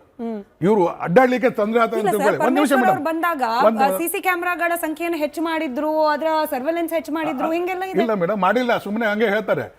ಎಲ್ಲಿ VIP ಇರ್ತಾನೆ ಆ VIP ರೂಮಿಗೆ ಒಂದು ಸಪರೇಟ್ ಆಗಿ ಕ್ಯಾಮ್ರಾ ಹಾಕ್ಬೇಕು. ಅದ್ರದ್ದು ಅದನ್ನ ಇವರು ಮಾನಿಟರ್ ಮಾಡ್ಲಿಕ್ಕೆ ಕುಂತ ಒಂದು ಆಫೀಸ್ನಲ್ಲೆಲ್ಲ ಅದನ್ನ ಏನ್ ಮಾಡ್ತಾ ಇದ್ದಾನೆ ಏನಿಲ್ಲ ಅಂತ ಅನ್ನೋದೆಲ್ಲ ಗೊತ್ತಾಗ್ತದಲ್ಲ, ಅವ್ನು ಏನು ಯೂಸ್ ಮಾಡ್ತಾನೆ ಅನ್ನೋದು ಗೊತ್ತಾಗ್ತದೆ. ಅದು ಯಾವ ವ್ಯವಸ್ಥೆನೂ ಇಲ್ಲ, ಸುಮ್ಮನೆ ಹಂಗೆ ಕ್ಯಾಮ್ರಾ ಹಾಕಿ ಜಾಮರ್ ಹಾಕಿದ್ರೆ ಇವರೇ ಬಂದ್ ಮಾಡ್ತಾರೆ.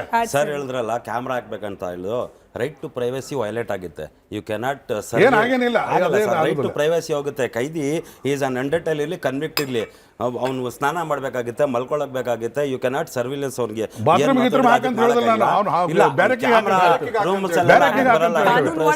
ಕಾನೂನಿಂದ ತಪ್ಪಿಸ್ಕೊಳ್ಳಿಕ್ಕೆ ಒಂದಷ್ಟು ಅವಕಾಶಗಳಿರೋದಕ್ಕೆ ಏನ್ ಮಾಡೋದು ಅಂತ ಹೇಳಿ ಪ್ರಕಾಶ್ ಅಂತ ಹೇಳಿ ಒಬ್ರು ಒಂದೇ ಒಂದು ಕಾಲ್ ತಗೊಳ್ತೀನಿ ಸರ್. ನಮ್ಮ ವೀಕ್ಷಕರು ದೂರವಾಣಿ ಸಂಪರ್ಕದಲ್ಲಿದ್ದಾರೆ. ಸರ್ ನಮಸ್ಕಾರ. ನಮಸ್ತೆ ಮೇಡಮ್. ಹೇಳಿ ಸರ್.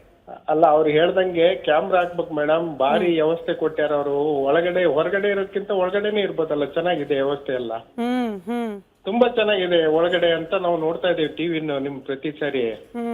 ಏನ್ ವ್ಯವಸ್ಥೆನೇ ನಿಮ್ಮದೇ ಶಿವಮೊಗ್ಗದಲ್ಲಿ ಒಂದು ಹಿಂದೂ ಪರ ಕಾರ್ಯಕರ್ತನೊಬ್ಬನ ಮರ್ಡರ್ ಆಗುತ್ತೆ ಸರ್. ಅದರ ಆರೋಪಿಗಳನ್ನ ಜೈಲಲ್ಲಿ ಇಟ್ಟಾಗ ಒಳಗಡೆಯಿಂದ ವಿಡಿಯೋ ಕಾಲ್ ಮಾಡಿದ್ದು, ಬಿರಿಯಾನಿ ತಿಂದಿದ್ದೆಲ್ಲ ಬಹಳ ವೈರಲ್ ಆಗಿತ್ತು ವಿಡಿಯೋ. ಅದು ತುಂಬಾ ಬೇಜಾರಾಯ್ತು. ಅದನ್ನೇ ನಾವು ಹೇಳ್ತಾ ಇದೇವಲ್ಲ, ಈಗ ಅಲ್ಲಿ ಆತಿಥ್ಯ ಚೆನ್ನಾಗಿರೋದ್ರಿಂದ ಹೊರಗೆ ಅಂತಕ್ಕೆ ಇರ್ಬೇಕು, ಎಲ್ಲ ಒಳಗೆ ಇರ್ಬೋದಲ್ಲ. ಹಂಗಾಗಿ ಕಾನೂನು ಬಿಗಿ ಇಲ್ಲ. ಗೃಹ ಮಂತ್ರಿಗಳು ಎಂತದ, ಅವರು ನಮ್ ಗೃಹ ಮಂತ್ರಿ ಪರಮೇಶ್ವರ್ ಇದ್ದಾಗ ಆಕಸ್ಮಿಕ ಅಂತಾರೆ, ಬಾಂಬ್ ಹಾಕಿರ ಅಂದ್ರೆ ಆಕಸ್ಮಿಕ ಆಗೋದು ಆಕ್ಸಿಡೆಂಟ್. ನಾವು ನೀವು ಮಾತಾಡ್ಬೇಕು ಅಂತ ಇದೀವಿ ಜೋರಾಗಿ, ನೀವು ಫೋನ್ ಲೈನ್ ಸಿಕ್ಲಿಲ್ಲ ಆ ಟೈಮಲ್ಲೂ ನಂಗೆ. ವ್ಯವಸ್ಥೆ ಸರಿ ಇಲ್ಲ ಮೇಡಮ್. ಬಟ್ ಈಗ ಬಂದವ್ರು ಆಕ್ಟಿವ್ ಇದಾರಲ್ಲ ಸರ್, ಎಲ್ಲ ಸರಿ ಮಾಡಿಸ್ತೀನಿ ಅನ್ನೋ ಭರವಸೆ ಕೊಡ್ತಿದ್ದಾರೆ, ಅದರಂತೆ ರೇಡ್ಗಳು ಕೂಡ ಆಗ್ತಾ ಇದೆ ಹೆಚ್ಚಿನ ಸಂಖ್ಯೆಯಲ್ಲಿ. ರೇಡ್ ಆಗ್ತಾ ಇದೆ ಮೇಡಮ್. ಇದು ಎಲ್ಲಿದೆ, ಸರಿಯಾಗಿ ಶಿಕ್ಷೆ ಎಲ್ಲಿದೆ ಹೇಳಿ? ನಮ್ಮಲ್ಲಿ ಕಾನೂನು ವ್ಯವಸ್ಥೆ ಏನಿದೆ ಹೇಳಿ? ತಪ್ಪು ಮಾಡಿದವ್ರು ಹೊರಗೆ ಬರ್ತಾರೆ, ಮತ್ತೆ ರಾಜರಸ್ತಾಗಿರ್ತಾರೆ. ಏನಾಗಿದೆ ಗೊತ್ತಾ, ಒಳಗ್ ಹೋಗ್ತೀವಿ ನಾವು ಹೊರಗೆ ಬರ್ತೀವಿ ಅಂತಾರ ಅವ್ರು. ಏನ್ ಮಾಡಿದ್ರು ಯಾರು ಕೇಳಲ್ಲ ನಮ್ಮನ್ನ. ಹೊರಗೆ ಬರ್ದಿದ್ರು ಹೊರಗಿನ ವ್ಯವಸ್ಥೆ ಒಳಗೆ ತರಿಸ್ಕೊಳ್ತೀವಿ ಅಂತಾರೆ. ಥ್ಯಾಂಕ್ ಯು ಪ್ರಕಾಶ್ ಅವರೇ ಕರೆ ಮಾಡಿದ್ದಕ್ಕೆ. ಯದುಕುಮಾರ್ ಸರ್, ಇಷ್ಟೆಲ್ಲ ಅವ್ಯವಸ್ಥೆ ಇರುವಾಗ ಸರಿಪಡಿಸೋ ಪ್ರಯತ್ನ ಮಾಡಿದ್ರೆ ಹೊಟ್ಟೆ ಕಿಚ್ಚಿ ಯಾಕೆ ಅಂತ ಪ್ರಶ್ನೆ ಕೇಳ್ತಿದ್ದಾರೆ ಪ್ರಿಯಾಂಕ್ ಖರ್ಗೆ ಅವರು. ನಾನು ಸುಧಾರಣೆ ತರೋ ಪ್ರಯತ್ನವನ್ನ ಪ್ರಾಮಾಣಿಕವಾಗಿ ಮಾಡ್ತಿದ್ದೀನಿ. ಬಿಜೆಪಿ ಅವ್ರಿಗೆ ಅನುಮಾನ ಇದ್ರೆ, ಸರ್ ಅವ್ರದೇ ಸೆಂಟೆನ್ಸ್ ನಂದಲ್ಲ, ಬಿಜೆಪಿ ಅವ್ರಿಗೆ ಅನುಮಾನ ಇದ್ರೆ ನಾನು ಜೈಲ್ ಒಳಗೆ ಕಳಿಸ್ತೀನಿ, ಬಿಜೆಪಿಗರಿಗೆ ಹೋಗಿ ನೋಡ್ಕೊಂಡು ಬರ್ಲಿ ಅಂತ ಹೇಳಿದ್ದಾರೆ ಸರ್. ಮೊಸರಲ್ಲಿ ಕಲ್ಲು ಹುಡ್ಕೋ ಪ್ರಯತ್ನ ಮಾಡ್ತಿದ್ಯಾ ಬಿಜೆಪಿ ವಿರೋಧ ಪಕ್ಷವಾಗಿ ಅಂತ? ಯಾಕಂದ್ರೆ ಅದು ಓವರ್ ರಿಯಾಕ್ಟಿವ್ ಪಾಪ ಹೋಮ್ ಮಿನಿಸ್ಟ್ರು, ಏನು ಮಾಡೋಕ್ಕಾಗಲ್ಲ. ಅದೇ ರೀತಿ ಇವ್ರು ಹೇಳಿದ್ರಲ್ಲ ಮ್ಯಾಮ್, ನಾನೇ ಇವರಿಗೆ ರೈಡ್ ಮಾಡಿಸಿದೆ 100-500 ಸಿಬ್ಬಂದಿಗಳ ಜೊತೆಗೆ ಅಂತ. ಕಲಬುರಗಿನಲ್ಲಿ 3 ಜನ ಆರೋಪಿಗಳು ಎಸ್ಕೇಪ್ ಆದ್ರಲ್ಲ, ಅವಾಗ ಇವ್ರನ್ನ ಕೇಳಿ, ಇವ್ರ ಪರ್ಮಿಷನ್ ಕೇಳಿ ಇವರೆಲ್ಲ ನಾನೇ ಮಾಡಿದೆ ಅಂತಾರಲ್ಲ, ಇವ್ರ ಪರ್ಮಿಷನ್ ಕೇಳಿ ಎಸ್ಕೇಪ್ ಆದ್ರ? ಅದಕ್ಕೆ ಅಕೌಂಟಬಿಲಿಟಿ ಇಲ್ಲ, ಅದಕ್ಕೆ ರೆಸ್ಪಾನ್ಸಿಬಿಲಿಟಿ ಇಲ್ಲ. ಇದಕ್ಕೆ ನಾನೇ ರೆಸ್ಪಾನ್ಸಿಬಲ್, ನಾನೇ ಅಕೌಂಟಬಲ್ ಅಂತಾರೆ. ಕಲಬುರ್ಗಿನ ನೀವು ಕಳೆದ 1.5 ತಿಂಗಳಲ್ಲೇ ಆಗಿದ್ದಲ್ವಾ ಅದನ್ನೇ? ಅದಕ್ಕೆ ಯಾವ ಮಾತು ಇಲ್ಲ ಅದಲ್ಲಿ. ಇವತ್ತು ಬಂದ್ಬಿಟ್ಟು ಒಂದು ಅಸಿಸ್ಟೆಂಟ್ ಸೂಪರಿಂಟೆಂಡೆಂಟ್ ಅವ್ರನ್ನ ಮಾತ್ರ ಸಸ್ಪೆಂಡ್ ಮಾಡಿದ್ದು ಮುಗ್ದೋಯ್ತಾ? ಸರ್ ಹೇಳ್ತಾ ಇದ್ರು, ಎಲ್ಲಿ FIR ಆಗಿದೆ, ಯಾರ ಮೇಲೆ ಕ್ರಮ ಕೊಂಡಿದ್ದಾರೆ, ಬಹಳ ತುಂಬಾ ಉತ್ತಮವಾಗಿ ಹೇಳಿದಂಥದ್ದು. FIR ಆಗಿದ್ರೆ ಗೊತ್ತಾಗ್ತಾ ಇತ್ತು, ಅವ್ರು ಅದೇ ಕೈ ಯಾರನ್ನ ನೋಡ್ಕೊಂತಾ ಇದ್ರು, ಅವ್ರನ್ನ ನೋಡ್ಕೊಳ್ಳೋಕೆ ಇನ್ನೊಬ್ರು ಇರ್ತಾ ಇದ್ರು. ಬರೀ ಟ್ರಾನ್ಸ್ಫರ್ ಇಲ್ಲ ಇದಂತೆ ಮೇಡಮ್, ಇಲ್ಲ ಆಗ್ತೈತೆ. ಇನ್ನೊಂದು, ಇದೇ ನಾವು ದಕ್ಷ ಅಧಿಕಾರಿ ಅಲೋಕ್ ಕುಮಾರ್ ಅಂತ ಹೇಳ್ತಿರಲ್ಲ, ಅವರು ಈಸ್ ಮೇಕಿಂಗ್ ಅಂಡ್ ತಾವೇ ಹೇಳ್ದಂಗೆ, ನಾವು ಆ ಸಂಸ್ಥೆ ಹೆಸರು ಹೇಳಿಲ್ಲ, Airtel as a co accused just because Airtel sim card has been found in the prison. ಇದು ಡಂಬ್ ಅಲ್ಲ ಮೇಡಮ್, ಇದು ಯಾವ ರೀತಿಗೆ ಅದು ದಕ್ಷ ಅಧಿಕಾರಿ ಆಗ್ತಾರಂತ. ಅಂದ್ರೆ ಬೇರೆ ಇನ್ನೊಂದು ಯಾವ್ದೋ ಒಂದು ಸಿಮ್ ಕಾರ್ಡ್ ಬಂತಂದ್ರೆ ಅದ್ರ ಮೇಲೆ ಕೋ ಅಕ್ಯೂಸ್ಡ್ ಆಗ್ಬಿಡ್ತೀರಾ? ಅದ್ ಮಾಡ್ತಾರೆ ಅದೊಂದು. ಆಮೇಲೆ how many calls were originated from the prison from last whatever it is, ನೀವು ಬಂದಾಗಿಂದನು ತೆಗಿಸ್ರಿ ನೋಡೋಣ CDR ಇದ್ರಲ್ಲಿ how many calls were originated. ಆ ಕಾರ್ಯಾಗ್ರಹದಲ್ಲಿ ಎಷ್ಟು ಒರಿಜಿನೇಟ್ ಆಗಿತ್ತು, ಅದಕ್ಕೆ ಆನ್ಸರ್ ಇಲ್ಲ. ಆಮೇಲೆ ಹೇಳ್ತಾರೆ, we have instructed wifi should be of, it should not be further on. ಅಂದ್ರೆ ಅಲ್ಲಿವರೆಗೂ ಆನ್ ಆಗಿತ್ತು, ಯಾರ ಆಧಾರದ ಮೇಲೆ? Who is responsible? ನೀವು ತಾನೇ ಅದು ಅಕೌಂಟಬಿಲಿಟಿ. ಯಾವುದಕ್ಕೂ ನಾನು ಅಕೌಂಟಬಿಲಿಟಿ ಅಲ್ಲ, ಆದ್ರೆ ಕ್ರೆಡಿಟ್ ಏನೇ ಆದ್ರೂ ಮಾತ್ರ ಇದು ಅದ್ರ ಲೋಪ ಆದ್ರೆ ಮಾತ್ರ ಅಧಿಕಾರಿಗಳ ಮೇಲೆ. ಯಾಕಂದ್ರೆ ಈ ಸರ್ಕಾರ ಬಂದಿರೋದೇ ಅಧಿಕಾರಿಗಳ ದೋಷದಿಂದ. ಅದು ವಾಲ್ಮೀಕಿದು ಅಧಿಕಾರಿಗಳದೇ, ಮೂಡಾನು ಅಧಿಕಾರಿಗಳೇ, ಅಬಕಾರಿ ಆದ್ರೂ ಅಧಿಕಾರಿಗಳೇ, ಇಲ್ಲಾದ್ರೂ ಅಧಿಕಾರಿಗಳೇ. ಮೇಡಮ್, ಇದೇ ಜೈಲ್ ಪ್ರಮಿಸಸ್ ಆಚ ಕಡೆ ಸಾವಿರಾರು ಜನ ನೋ ನೆಟ್ವರ್ಕ್ ಅಂತ ಇರ್ತಾರೆ ಸರ್. ನೋ ನೆಟ್ವರ್ಕ್, ಮತ್ತೆ ಮಿಸ್ಡ್ ಕಾಲ್ಸ್, ಫೇಲ್ಡ್ OTPs, ಮತ್ತೆ UPI ಪೇಮೆಂಟ್ಸ್ ಡಿಸ್ಟರ್ಬ್ ಆಗುವಂಥದ್ದು, ಮತ್ತೆ ಯಾವ್ದಾದ್ರು ಎಮರ್ಜೆನ್ಸಿ ಕಾಲ್ ಮಾಡಬೇಕು ಅಂದ್ರೆ ಅದು ರಿಪ್ಲೈ ಆಗಲ್ಲ. ಇಷ್ಟೆಲ್ಲ ಇರ್ಬೇಕಾದ್ರೆ ಪವರ್ಫುಲ್ ಸಿಗ್ನಲ್ಸ್ ಆಚ್ ಕಡೆ ಇರೋರಿಗೆ, ಒಳಗಡೆ ಇರೋರಿಗೆ 5G ಸ್ಮಾರ್ಟ್ ಫೋನ್, 5G ಮಾಡ್ತಾ. ಆಮೇಲೆ ಇವಾಗ ಈಗ ಹೇಳ್ತಿರಲ್ಲ, ಇದೇಂತಾರೆ jammers for the citizen, phones for the prisoners, jammers for the citizens, phones for the prisoners. ಇದನ್ನ ಯಾವ್ದು ಹೇಳ್ತಾರೆ? ಯಾವುದೇ ಅಧಿಕಾರಿ ಅವ್ರ ಹೊಣೆಗಾರಿಕೆ ಎಷ್ಟೇ ದೊಡ್ಡದಿರಲಿ ಚಿಕ್ಕದಿರಲಿ, ಮೊದಲು ನೀನ್ ರಾಜೀನಾಮೆ ಕೊಡಪ್ಪ ಕಲಬುರಗಿ ಅಂತ. ಇದಕ್ಕೆ ಅಕೌಂಟಬಿಲಿಟಿ ನೀನಾಗು. ನಾನೇ ಮಾಡಿಸಿದೆ ಅಂತಂದ್ರೆ ಯಾವ ಅಧಿಕಾರಿ, ಯಾವ ಮಂತ್ರಿ ಹೇಳಿದ್ದಾರೆ ಮೇಡಮ್ ಅಲ್ಲಿ ನಾನೇ ಮಾಡಿಸಿದೆ ಅಂತ? ಯಾಕೆ ಮಾಡಿಸಿದೆ? What was? ನಾನು ಹೋಗಿದ್ದಾಗ ಲೋಪಗಳು ಕಂಡಿಡಿತು. ಅವತ್ತೇ ಮಾಡ್ಬೇಕಾಗಿತ್ತು. ನೀನ್ ಕಣ್ಣೆದುರೇ ಲೋಪ ಆಯ್ತು ಅಂತ ಹೇಳ್ತೀಯಲ್ಲ, ನೀನ್ ಅವತ್ ಮಾಡ್ಬೇಕಾಗಿತ್ತು. ಇವತ್ ಮಾಡೋದೆಂತದೇನು? ಇಷ್ಟೇ ಮೇಡಮ್ ನಮ್ ಕ್ವೆಶ್ಚನ್ಸ್. ಅಂದ್ರೆ ಏನ್ ಸರ್, ಒಬ್ರು ಹೋಮ್ ಮಿನಿಸ್ಟರ್ ಹೋಗ್ಬಿಟ್ಟು ಯಾವ ಜೈಲಲ್ಲಿ, ಯಾವ ಬರಾಕಲ್ಲಿ, ಯಾವ ದಿಂಬಿನ ಕೆಳಗಡೆ ಫೋನ್ ಇದೆ ಅಂತ ಅವ್ರು ಹುಡ್ಕಕ್ಕಾಗತ್ತೆ ಸರ್? ಮೇಡಮ್, ನೀವು ಹುಡುಕ್ಬೇಡಿ ಮೇಡಮ್. ಆದ್ರೆ ಜೈಲಿನ ಕೈದಿಗಳು ಎಸ್ಕೇಪ್ ಆಗ್ತಾರಲ್ಲ, ಅದಕ್ಕೇನ್ ಮಾಡ್ತೀರಾ? ಅದಕ್ಕೇನು ಉತ್ತರ ಆಗುತ್ತೆ ನಿಮ್ದು? ಆಯ್ತು, ಇದನ್ನು ಉತ್ತರ ಕೊಡಿ ನಟರಾಜ್ ಗೌಡ್ರೆ. ಬಟ್ ನಮ್ಮ ವೀಕ್ಷಕರು ಡಿಜಿಟಲ್ ನಲ್ಲಿ ಕಾಮೆಂಟ್ ಸೆಕ್ಷನ್ ಅಲ್ಲಿ ಕೇಳಿದ್ದಾರೆ, ಈ ಪ್ರಶ್ನೆಯನ್ನು ಕೇಳ್ತಾ ಇದ್ದೀನಿ. ಇವತ್ತು ರಿಪಬ್ಲಿಕ್ ಕನ್ನಡ ಕೂಡ ಎಕ್ಸ್ಕ್ಲೂಸಿವ್ ಸ್ಟೋರಿ ಬ್ರೇಕ್ ಮಾಡ್ತು. ಕಲಬುರಗಿಯಲ್ಲಿ ಶಂಕಿತ 2 ಉಗ್ರರನ್ನ ಹೊರಗಿನಿಂದ ಬಂದ ಪೊಲೀಸ್ ಪಡೆಗಳು ಎನ್ಕ್ವೈರಿ ಮಾಡಿದ್ರು, ಅವರ ಚಲನವಲನವನ್ನ ಪತ್ತೆ ಹಚ್ಚಿದ್ರು. ಹಾಗೆ ಹಿಂದೆ ಗೃಹ ಸಚಿವರಾಗಿದ್ದಾಗ ಡಾಕ್ಟರ್ ಜಿ ಪರಮೇಶ್ವರ್ ಅವರು ಅವರ ಮೂಗಿನ ಕೆಳಗೇನೇನೆ ಡ್ರಗ್ಸ್ ಫ್ಯಾಕ್ಟ್ರಿಗಳು ಓಪನ್ ಆಗಿಬಿಟ್ಟಿತ್ತು, ನನಗೆ ಗೊತ್ತಿಲ್ಲ ಅನ್ನೋ ಉತ್ತರ ಕೊಟ್ಟರು. ಅಂದ್ರೆ ನೀವು ನಿಜವಾಗ್ಲೂ ಆಕ್ಟಿವ್, ನೀವು ನಿಜವಾಗ್ಲೂ ದಕ್ಷವಾಗಿ ನಿಮ್ಮ ಇಲಾಖೆಯ ಜವಾಬ್ದಾರಿಯನ್ನು ನಿರ್ವಹಿಸ್ತಿದ್ದೀರಿ ಅಂತ ಯಾವಾಗ ಒಪ್ಕೊಳ್ಳೋದು ಅಂತಂದ್ರೆ ಕೇವಲ ಅಲ್ಲೊಂದು ಇಲ್ಲೊಂದು ರೇಡ್ ಮಾಡಿಸಿದಾಗಲ್ಲ. ಇಂಥ ಯಾವುದೇ ಘಟನೆ ಆದ್ರೂ ಫಸ್ಟ್ ನಮ್ಮ ರಾಜ್ಯದ ಹೋಮ್ ಮಿನಿಸ್ಟರ್ ಗೊತ್ತಾಗಬೇಕು. ಮೊದಲು ನಮ್ಮ ಹೋಮ್ ಮಿನಿಸ್ಟರ್ ಪ್ರೊಆಕ್ಟಿವ್ ಆಗಿ ಇದ್ರ ಬಗ್ಗೆ ಆಕ್ಷನ್ ಮೋಡ್ಗೆ ಹೋಗಬೇಕು. ನೀವು ಯಾವುದೋ ಒಂದು ದಾಳಿಯನ್ನ ನಾನೇ ಮಾಡಿಸಿದ್ದು ಅಂತ ಕ್ರೆಡಿಟ್ ತಗೊಳ್ಳೋ ಪ್ರಯತ್ನ ಮಾಡಬೇಡಿ ಅನ್ನೋದು ಪ್ರಶ್ನೆ ಸರ್. ಇಲ್ಲ, ಈಗ ನೋಡಿ, ಒಂದು ದಾಳಿ ಮಾಡುವಂತದ್ದು, ಈ ತರ ಚೆಕ್ ಮಾಡುವಂತದ್ದು ನಿರಂತರ ಪ್ರಕ್ರಿಯೆ ಆಗ್ಬೇಕು, ನಿರಂತರ ಪ್ರಕ್ರಿಯೆ ಆಗ್ಲಿ. ಒಂದು ಅದು ಯಾಕಂದ್ರೆ ಅವಾಗ ಅಲ್ಲಿ ಅಧಿಕಾರಿಗಳು ಕಟ್ಟುನಿಟ್ಟಿನ ಕ್ರಮ ತಗೊಂತಾರೆ, ಕಟ್ಟುನಿಟ್ಟಿನ ಶಿಸ್ತಾಗಿರ್ತಾರೆ. ಆಮೇಲೆ ಈ ತರ ಕರ್ತವ್ಯ ಲೋಪ ಮಾಡೋದಿಲ್ಲ ಅನ್ನೋ ಒಂದು ಭರವಸೆ ಆ ರೀತಿಯಾಗಿ ನಿರಂತರವಾಗಿ ಆಗ್ಬೇಕು.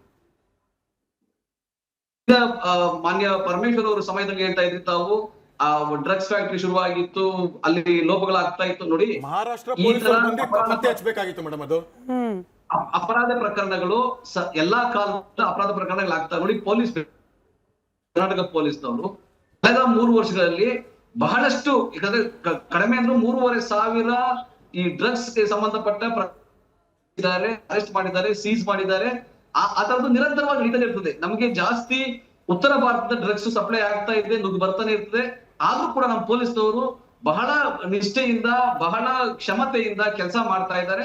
ಅದ್ರಲ್ಲಿ ಖಂಡಿತವಾಗಿ ನೀವು ಹೇಳ್ದಂಗೆ ಈಗ 100 ಕ್ಷಮತೆಯಿಂದ ಕೆಲಸ ಮಾಡಿದ್ರು, ಒಬ್ಬ ಲೋಪದಲ್ಲಿ ಲೋಪ ಮಾಡಿದ್ರು ಕೂಡ, ಒಬ್ಬ ತಪ್ಪು ಮಾಡಿದ್ರು ಕೂಡ ಒಬ್ಬರ ಮೇಲೆ ಹಾಕ್ಬಿಟ್ಟು ತಪ್ಪಿಸ್ಕೊಳ್ಳುವಂತ, ಜಾರ್ಕೊಳ್ಳುವಂತದ್ದು. ಅವ್ರ ಮೇಲೆ ಕಟ್ಟುನಿಟ್ಟಿನ ಕ್ರಮ ತೆಗೆದುಕೊಂಡು, ಅವ್ರ ಮೇಲೆ ನಿಗರಾಣಿ ಇಟ್ಕೊಂಡು, ಯಾರು ಒಳ್ಳೆ ಕೆಲಸ ಮಾಡ್ತಾರೆ ಆ ಆಫೀಸರ್ಗೆ ಪುರಸ್ಕಾರ ಕೊಟ್ಟು, ಯಾರು ಲೋಪ ಮಾಡ್ತಾರೆ ಅವ್ರ ಮೇಲೆ FIR ಹಾಕಿ, ಕೇಸ್ ಹಾಕಿ, ಅವ್ರನ್ನ ನಿರ್ದಾಕ್ಷಿಣ್ಯವಾಗಿ ಕ್ರಮ ತಗೊಂಡ್ರೆ ಖಂಡಿತವಾಗಿ ಇಂಥವು ಕಡಿಮೆ ಆಗ್ತವೆ. ಹಾಗಾಗಿ ಮಾನ್ಯ ಪ್ರಿಯಾಂಕ್ ಖರ್ಗೆ ಅವರು ಒಂದು ಯಾವ ರೀತಿಯ ಒಳ್ಳೆಯ ಉತ್ತಮವಾದ ಒಂದು ಶುರು ಮಾಡಿದ್ದಾರೆ. ಇದು ನಿರಂತರವಾಗಲಿ ಎಲ್ಲಾ ಸ್ಟೇಷನ್ಗಳಲ್ಲಾಗ್ಲಿ, ಎಲ್ಲಾ ಜೈಲ್ಗಳಲ್ಲಾಗ್ಲಿ ಪೊಲೀಸ್ನವರು ಶಿಸ್ತಿನಿಂದಿದ್ದಾರೆ. ಇನ್ನೂ ಹೆಚ್ಚಿನ ಶಿಸ್ತನ್ನು ತಗೊಳ್ಳಿ, ಕರ್ತವ್ಯ ನಿಷ್ಠೆಯನ್ನ ಪಾಲಿಸ್ಲಿ. ಹಾಗಾಗಿ ಪ್ರಿಯಾಂಕ್ ಖರ್ಗೆ ಅವರು ಮಾಡೋದಕ್ಕೆ ನಾವು ಶ್ಲಾಘನೆ ಮಾಡ್ತೀವಿ. ಖಂಡಿತವಾಗಿ ನೋಡಿ, ಎಲ್ಲಾ ಸಮಯದಲ್ಲೂ ಸಣ್ಣ ಪುಟ್ಟ ಲೋಪಗಳು ಇದ್ದೇ ಇರ್ತವೆ. ಕರ್ತವ್ಯ ಲೋಪ ಪೊಲೀಸ್ನವರು ಮಾಡ್ತಾರೆ. ನಾವು ಕೂಡ ನಿಮ್ ಉತ್ತರ ಒಪ್ತಿಲ್ಲ ಸರ್ ಅವರು. ನಿಮ್ ಉತ್ತರ ಒಪ್ಪಕ್ ರೆಡಿ ಇಲ್ಲ ಬಿಜೆಪಿ ವಕ್ತಾರರು. ಇಲ್ಲ, ತೊಂದ್ರೆ ಇಲ್ಲ. ಈಗ ನೋಡಮ್ಮ, ಏನಾಗ್ತಾ ಇದೆ ಸ್ಮಿತಾ ಅವರೇ, ಅದು ನಾನು ನಿಮ್ಗೆ ಹೇಳ್ತಾ ಇದ್ದೀನಿ.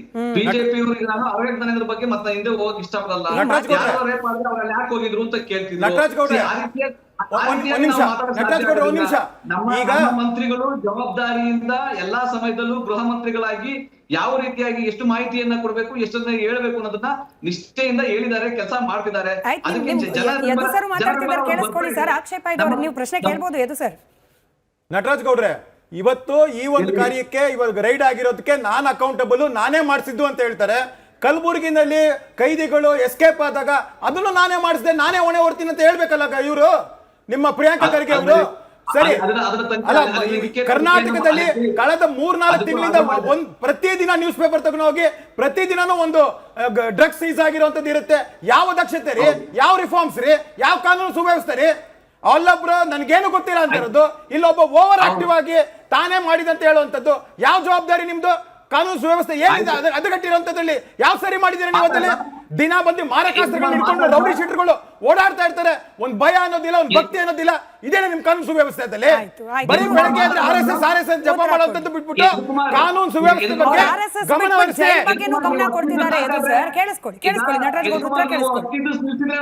ನಾನು ಮಾತಾಡ್ತೀನಿ. ಈಗ ಯದುಕುಮಾರ್, ಏನ್ ಗೊತ್ತಾ, ನೀವ್ ಹೇಳಿ ಕರೆಕ್ಟ್ ಇದೆ. ಬೆಂಗಳೂರಿನಲ್ಲಿ, ಕರ್ನಾಟಕದಲ್ಲಿ ಡ್ರಗ್ಸ್ ಎವ್ರಿಡೇ ಸೀಸ್ ಮಾಡ್ತಾ ಇದ್ದಾರೆ. ಅದು ಪತ್ರಿಕೆಗಳು ಬರ್ತಾ ಇದೆ. ಡ್ರಗ್ಸ್ ಸೀಸ್ ಮಾಡ್ತಾ ಇದ್ದಾರೆ, ಪೊಲೀಸರು ಕೆಲಸ ಮಾಡ್ತಾ ಇದ್ದಾರೆ. ಡ್ರಗ್ಸ್ ಉತ್ತರ ಭಾರತ ಜಾಸ್ತಿ ನಮಗ್ ಬರ್ತಾ ಇದೆ, ನಮ್ಮ ರಾಜ್ಯಕ್ಕೆ ನುಗ್ತಾ ಇದೆ. ಅದು ಕೂಡ ಕ್ಷಮತೆಯಿಂದ ಕೆಲಸ ಮಾಡ್ತಾ ಇದ್ದಾರೆ. ಇನ್ನೂ ಹೆಚ್ಚಿನ ಕ್ಷಮತೆಯಿಂದ ಕೆಲಸ ಮಾಡ್ಬೇಕಾ? ಖಂಡಿತ ಮಾಡ್ತಾರೆ. ಜೈಲಿನಲ್ಲಿ ಲೋಪ ಆಗಿದೆಯಾ, ಅದ್ರ ಮೇಲೆ ಕ್ರಮ ತಗೊಂತಾ ಇದ್ದಾರೆ. ಎಲ್ಲಿ ಕಲಬುರಗಿಯ ವಿಷಯದಲ್ಲಿ ಅಲ್ಲೂ ಕೂಡ ಏನ್ ಲೋಪ ಆಗಿತ್ತು ಅದು ಕ್ರಮ ತಗೊಂಡಿದ್ದಾರೆ. ಯಾವ ರೀತಿಯಾಗಿ ಜೈಲಿನ ಭದ್ರತೆಯನ್ನ ಮಾಡಬೇಕು, ಇನ್ನು ಹೆಚ್ಚಿನ ಸುಧಾರಣೆ ಮಾಡಬೇಕು, ಅದಕ್ಕೆ ಕ್ರಮ ತಗೊಂತಾ ಇದ್ದಾರೆ. ನಾವು ಈಗ ಸುಮ್ನೆ ಅಸಡ್ಡೆಯಿಂದ ಮಾಡೋದಲ್ಲ. ನಮ್ಮಲ್ಲಿ ಬಿಜೆಪಿ ತರ ಅಸಡ್ಡೆ ಇರ್ತಕ್ಕಂತಹ ಮತ್ತೊಂದು ವೀಕ್ಷಕರ ಪ್ರಶ್ನೆನೇ ಇದೆ ನಟರಾಜ್ ಗೌಡ್ರೆ. ಇದು ಕಾನೂನಿನ ಪ್ರಶ್ನೆ ಅಲ್ಲ, ಇದು ನೈತಿಕತೆಯ ಪ್ರಶ್ನೆ. ನೋಡಿ, ನಮ್ಮ ಮತ್ತೊಬ್ರು ವೀಕ್ಷಕರು ಕಾಮೆಂಟ್ ಹಾಕಿದ್ದಾರೆ. ಈಗ ಭ್ರಷ್ಟಾಚಾರದ ಆರೋಪ ಹೊತ್ತು ಜೈಲಿಗೆ ಹೋಗಿ ಬಂದವ್ರನ್ನ ನೀವು ಮಂತ್ರಿ ಮಾಡ್ತೀರಿ ಅಂತಂದ್ರೆ ನೀವೇ ತೋರಿಸ್ಕೊಡ್ತಿದ್ದೀರಿ ದಾರಿ. ಜೈಲು ಅನ್ನೋದು ಶಿಕ್ಷಾ ಕೇಂದ್ರ ಅಲ್ಲ. ನೀವು ಅಲ್ಲಿ ಹೋಗಿ ಬನ್ನಿ, ಆಮೇಲೆ ನಿಮ್ ರಾಯಲ್ ಲೈಫ್ ಒಳಗೂ ಇದೆ ಹೊರಗೂ ಇದೆ. ಇದನ್ನ ಕಾಂಗ್ರೆಸ್ ಸರ್ಕಾರ ತೋರಿಸ್ಕೊಡ್ತಾ ಇದೆ ಅನ್ನೋದು ವೀಕ್ಷಕರ ಅಭಿಪ್ರಾಯ. ನಟರಾಜ್ ಗೌಡ್ರೆ, ಸ್ಮಿತಾ ಅವರೇ, ತಮ್ಮ ಪ್ರಶ್ನೆ ಚೆನ್ನಾಗಿದೆ. ವೀಕ್ಷಕರ ಪ್ರಶ್ನೆ ಚೆನ್ನಾಗಿದೆ, ಸರಿಯಾಗಿದೆ. ಯಾಕಂದ್ರೆ ನೋಡಿ, ಯಾರು ಲಂಚ ತಗೊಂಡು ಜೈಲಿಗೆ ಹೋಗಿ ಬಂದಂತಹ ಯಡಿಯೂರಪ್ಪನವರು ಚೆಕ್ ಲಂಚ ತಗೊಂಡ್ರು, ಅವ್ರ ಮಗ RTGS ಅಂತ ತಗೊಂಡ್ರು, ಕ್ಯಾಶ್ ಅಲ್ಲಿ ತಗೊಂಡ್ರು. ಆಮೇಲೆ ಯಾರು ಗಡಿಪಾರ ಆಗಿದ್ರು ಅವರು ಇವತ್ತು ದೇಶದ ಗೃಹ ಮಂತ್ರಿ ಆಗಿದ್ದಾರೆ. ಇದು ವ್ಯವಸ್ಥೆ. ಆರೋಪ ಮಾಡಿದ ತಕ್ಷಣಕ್ಕೆ ಯಾರೋ ಅಪರಾಧಿಗಳಾಗೋದಿಲ್ಲ. ಬೇರೆ ಯಾವುದೇ ರೀತಿಯ ನಮ್ಮ ನಾಯಕರ ಮೇಲೆ ಅವ್ರ ಕೇವಲ ಪಕ್ಷದಲ್ಲೂ ಇದ್ರು ನಮ್ಮ ಆರೋಪಗಳನ್ನು ಪಕ್ಷದಲ್ಲೂ ಮಾಡಿ ಇದ್ರು ಅಲ್ಲಿಗೆ ಬಂದು ನಿಲ್ಲುತ್ತೆ ರಾಜಕೀಯ. ಎನಿವೆ ನಮಗೆ ಉತ್ತರಗಳು ಬೇಕು. ನಾನು ಏನ್ ಆಯ್ತು ಹೇಳ್ತೀನಿ, ನಮ್ಗೆ ನಮ್ಮ ಸಿರಾಜ್ ಮೇಲೆ ಸರ್, ಸಂಚು ಮಾಡಿ ಆರೋಪ ಒಂದ್ ಮಾಡಿದ್ರು. ಹಂತಕ್ಕೆ ಆರೋಪ ಇವತ್ತು ಮಾಡಿದ್ರೆ ಈ ಅಪರಾಧಗಳನ್ನ ರೇಣುಕಾಸ್ವಾಮಿ ಒಳ್ಳೆಯ ಕೊಲೆ ನಾಯಕರು ಪ್ರಕರಣದಲ್ಲಿ ಆಯ್ತು ನಟರಾಜ್ ಗೌಡ್ರೆ ಕೇಳಿಸ್ಕೊಂಡ್ವಿ, ಆ ಪಕ್ಷದಲ್ಲೂ ತಪ್ಪು ಮಾಡಿದವ್ರು ಇದ್ರು ನಮ್ಮ ಪಕ್ಷದಲ್ಲೂ ಇದ್ದವ್ರೆ, ಏನ್ ಫರ್ಕ್ ಏನು ಅಂತ ಹೇಳ್ತೀರಿ? ಎನಿವೆ ಸಿರಾಜ್ ಸರ್, ಇವತ್ತು ಈ ರೇಣುಕಾಸ್ವಾಮಿ ಕೊಲೆ ಪ್ರಕರಣದಲ್ಲಿ ಒಂದು ಅಬ್ಸರ್ವೇಷನ್, ಒಬ್ಬ ಆರೋಪಿ ಮಹಿಳೆ ಅಂದ್ರೆ ಪವಿತ್ರ ಗೌಡ ಅವರು ಜೈಲ್ ಒಳಗಡೆ ಹೆಡ್ಫೋನ್ ಯೂಸ್ ಮಾಡ್ತಿದ್ರು ಅನ್ನೋದನ್ನ ಜಡ್ಜ್ ಅಬ್ಸರ್ವ್ ಮಾಡಿದ್ದಾರೆ. ಹೆಂಗ ಬಿಟ್ರಿ ಅಂತ ಅಧಿಕಾರಿಗಳನ್ನು ತರಾಟೆಗೆ ತೆಗೆದುಕೊಂಡಿದ್ದಾರೆ. ಹಾಗೆ ಬಳಸಿದ್ ಯಾಕೆ ಅಂತ ಹೇಳಿ ಆಕೆಯನ್ನ ಕೂಡ ಪ್ರಶ್ನೆ ಮಾಡಿದ್ದಾರೆ. ಅಂದ್ರೆ ಈ ವ್ಯವಸ್ಥೆ ಕೇವಲ ಅಲ್ಲೊಂದು ರೇಡ್ ಆಯ್ತು, ಸಿಗಾಕೊಂಡ್ರು, ಮತ್ ವ್ಯವಸ್ಥೆ ಮಾತ್ರ ಅಲ್ಲ, ಜಡ್ಜ್ಗಳು ಕೂಡ ಗಂಭೀರವಾಗಿ ಪರಿಗಣಿಸ್ತಿದ್ದಾರೆ ಅಂತಂದ್ರೆ ಅಷ್ಟು ಸೀರಿಯಸ್ ಇದೆ ಒಳಗಡೆ, ಅಷ್ಟು ಸೀರಿಯಸ್ ಆಗಿ ಹದಗೆಟ್ಟಿದೆ ಅಂತ. ಹೌದು ಮೇಡಮ್, ಇದು because of some corrupt officials ಎಲ್ಲ ಕಾರಾಗರಿ. ಇವಾಗ ಫಾರ್ ಎಕ್ಸಾಂಪಲ್ ಆಲೋಕ್ ಕುಮಾರ್ ಅವ್ರು ತಗೊಳ್ಳೋಣ, he is one of the best officer, he strict officer. ಆಮೇಲೆ ಜೈಲು ಅಧಿಕಾರಿಗಳು, ಸೂಪ್ರೆಂಟ್ ಅದೆಲ್ಲ ಇರ್ತಾರೆ. Below the rank of assistant superintendent ಆಮೇಲೆ ಸಿಬ್ಬಂದಿಗಳು ಇರ್ತಾರೆ, ಅವರು ಅಲ್ಲಿ ಅಡ್ಮಿನಿಸ್ಟ್ರೇಷನ್ ಇರ್ತಾರೆ, ಅವ್ರಿಗೆ ಗೊತ್ತಾಗುತ್ತೆ ಡ್ಯೂಟಿ ಚೇಂಜಸ್ ಆಗುತ್ತೆ, ಎಲ್ಲ ಲ್ಯಾಪ್ಸ್ ಆಗಿ ಹೋಗಿರುತ್ತೆ. ಆ ಲ್ಯಾಪ್ಸ್ ಆಗಿ ಹೋಗಿರುತ್ತೆ, ಇಲ್ಲ ಅಲ್ಲಿಂದನೇ ಇನ್ನೊಂದು ಮೊಬೈಲ್ ಫೋನ್ ಸೀಸ್ ಮಾಡಿದ್ರೆ ಅದನ್ನು PF ಮಾಡಿಬಿಟ್ಟು ಅದನ್ನು ಜಮಾ ಮಾಡಿಬಿಟ್ರೆ, ನನ್ನ ಪ್ರಕಾರ, ನನ್ನ ಅಭಿಪ್ರಾಯ ಅಂತ ಹೇಳಿದ್ರೆ, ಇದನ್ನು ಸೀಸ್ ಮಾಡಿ ಎಲ್ಲಿಕ್ತಾರೆ ಅದನ್ನೇ ಸರ್ಕ್ಯುಲೇಟ್ ಆಗುತ್ತಾ ಇಲ್ಲ ಒಳಗಡೆ ಬರುತ್ತಾ? ಇವಾಗ ಸ್ಕ್ಯಾನಿಂಗ್ ಮಿಷಿನ್ಸ್ ಐತೆ ಒಳಗಡೆ, ಏನಕ್ಕೆ ಸ್ಕ್ಯಾನಿಂಗ್ ಮಿಷಿನ್ಸು? ನಾವು ವಕೀಲರು ಹೋದ್ರೆ ನಮ್ಗೊಂದು ಪೆನ್ ಬಿಡಲ್ಲ. ಯಾಕೆ ಅಂತ ಹೇಳಿದ್ರೆ ಇದ್ರಲ್ಲಿ ಹಶೀಶ್ ಆಯಿಲ್ ತಗೊಂಡೋಗ್ಬೋದು ಅಂತ. ಪೆನ್ ಬಿಡಲ್ಲ, ನಮಗೆ ದುಡ್ಡು ಬಿಡಲ್ಲ, ಪರ್ಸ್ ಬಿಡಲ್ಲ. ಅಷ್ಟೊಂದು ವ್ಯವಸ್ಥೆ ಮಾಡಿದ್ದಾರೆ. ಅನ್ಎಕ್ಸ್ಪೆಕ್ಟೆಡ್ ಆಗಿ ಯಾವುದೋ ಕಡೆಯಿಂದ ಹೋಗ್ತಾ ಇರ್ಬೋದು. ಎಲ್ಲ ಸರ್ವಿಲೆನ್ಸ್ ಸಿಕ್ಬಿಟ್ಟು ಏನೋ ಒಂದು ಲೂಪೋಲಿಂದ ಒಂದೊಂದು ಸಿಕ್ಬಿಟ್ಟಿರುತ್ತೆ. ಎಲ್ಲದಕ್ಕೂ ಕಾರಾಗೃಹ ಮೇಲೇ ಹೇಳೋಕ್ಕಾಗಲ್ಲ. ಬಟ್ ಸ್ಟ್ರಿಕ್ಟ್ ಮಾಡ್ಬೇಕಂತ ಹೇಳಿದ್ರೆ ಇನ್ಚಾರ್ಜ್ ಆಫೀಸರ್ ಯಾವತ್ತು ಇರ್ತಾರೆ, ಒಂದು 4-5 FIR ಆಗಿಬಿಟ್ರೆ ಆಗುತ್ತೆ. ಇನ್ನೊಂದು ಏನಂತ ಹೇಳಿದ್ರೆ, ಇಷ್ಟು 6 ವರ್ಷದಿಂದ ಊಟ ಬಿಟ್ಟರೆ ಈ ಥರ ಆಗುತ್ತೆ ಅಂತ ಹೇಳಿದ್ರೆ ಅದಕ್ಕೆ ಏನು ಪರಿಣಾಮ ಬಂತು? ಕೈದಿಗಳಿಗೆ ಮುದ್ದೆ ನೋಡಿ, ಮುದ್ದೆ ಇಲ್ಲಿ ಹೊಡೆದ್ರೆ ಗೋಡೆ ಹೊಡೆದ್ರೆ ವಾಪಸ್ ಬರುತ್ತೆ, ಆ ಥರ ಗಟ್ಟಿ ಇರುತ್ತೆ ಮುದ್ದೆ. ಸಾರಿ ಇಲ್ಲಿ ಹಾಕಿದ್ರೆ ವಿಧಾನಸೌಧಕ್ಕೆ ಹೋಗುತ್ತೆ. ನಾನು ಬೇಕಾದ್ರೆ ವೀಡಿಯೋಸ್ ತೋರಿಸ್ತೀನಿ.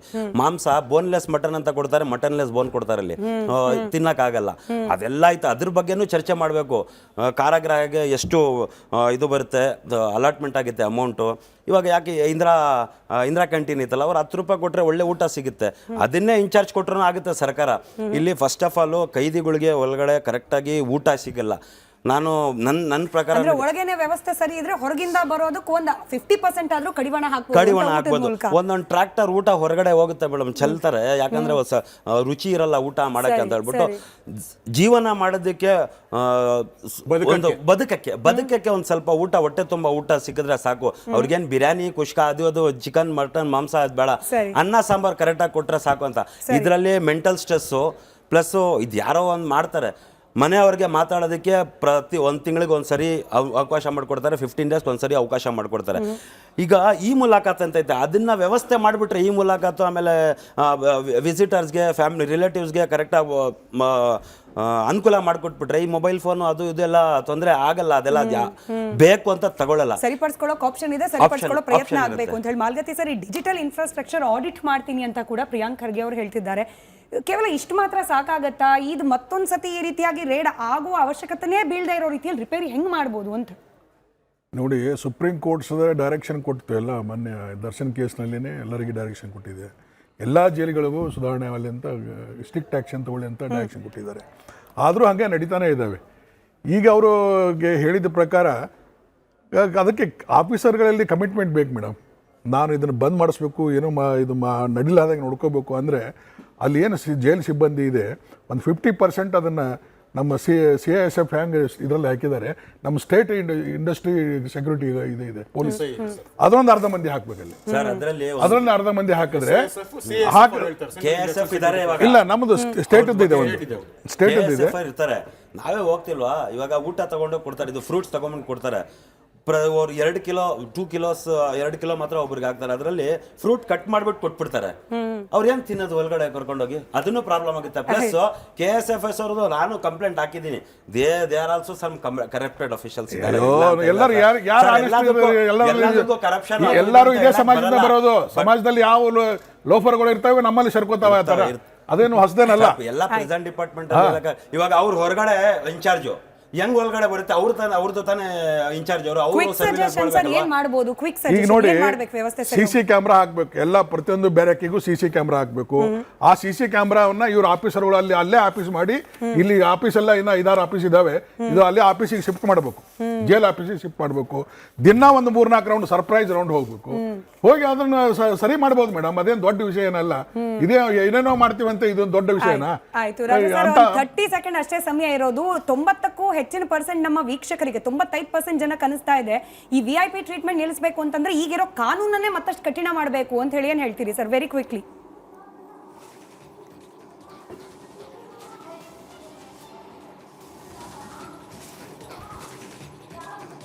ಬಹುಶಃ ಸಂಪರ್ಕ ಕಡಿತ ಆಗಿದೆ ಅನ್ಸುತ್ತೆ.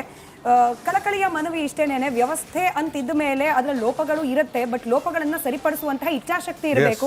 ಆ ಇಚ್ಛಾಶಕ್ತಿಯಲ್ಲೂ ಕೂಡ ಕರಪ್ಷನ್ ಬಂದ್ಬಿಟ್ರೆ ನಾವು ನಂಬೋದು ಯಾರನ್ನ ಅಂತ ಹೇಳಿ ನಮ್ಮ ವೀಕ್ಷಕರು ಪ್ರಕಾಶ್ ಅವರು ಹೇಳ್ದಂಗೆ ನಮ್ ನಂಬಿಕೆನೇ ಹೊರಟೋಗ್ಬಿಟ್ಟಿದೆ. ಒಳಕ್ಕಿಂತ ಹೊರಗೆ ಅಂದ್ರೆ ಹೊರಕ್ಕಿಂತ ಒಳಗೇನೆ ಆರಾಮಾಗಿದ್ದಾರೆ ಅಂತ ಹೇಳಿ ಈ ಮನಸ್ಥಿತಿಗೆ ನಾಗರಿಕರನ್ನ ತಲುಪೋದಕ್ಕೆ ಬಿಡದೇ ಇರೋ ರೀತಿಯಲ್ಲಿ ವ್ಯವಸ್ಥೆ ಆಗಲಿ. ಪ್ರಿಯಾಂಕ್ ಖರ್ಗೆ ಅವರು, ನಟರಾಜ್ ಗೌಡ್ರೆ ನಿಜವಾಗ್ಲೂ ಇಂಥ ಇನಿಷಿಯೇಟಿವ್ ಪಾರದರ್ಶಕವಾಗಿ ಮಾಡೋ ಪ್ರಯತ್ನ ಮಾಡ್ತಾ ಇದ್ರೆ ಇನ್ನಷ್ಟು ಹೆಚ್ಚಾಗ್ಲಿ, BJP JDS ಕಡೆಯಿಂದ ಸಪೋರ್ಟ್ ಸಿಗ್ಲಿ ಅಂತ ಆಶಿಸ್ತೀವಿ. ಜೈಲ್ ತರ ಇರಲಿ, ರೆಸಾರ್ಟು ರಾಯಲ್ ಟ್ರೀಟ್ಮೆಂಟ್ ಕೊಡೋ ಜಾಗ ಆಗಬಾರ್ದು ಅನ್ನೋದು ಆಶಯದೊಂದಿಗೆ ಚರ್ಚೆ ಮುಗಿಸ್ತಾ ಇದ್ದೀನಿ. ಧನ್ಯವಾದ ಎಲ್ರಿಗೂ ಕೂಡ ಚರ್ಚೆಯಲ್ಲಿ ಭಾಗಿಯಾಗಿದ್ದಕ್ಕೆ. ನೋಡ್ತಾ ಇರಿ ರಿಪಬ್ಲಿಕ್ ಕನ್ನಡ, ಇದು ನಿಮ್ಮ ಧ್ವನಿ.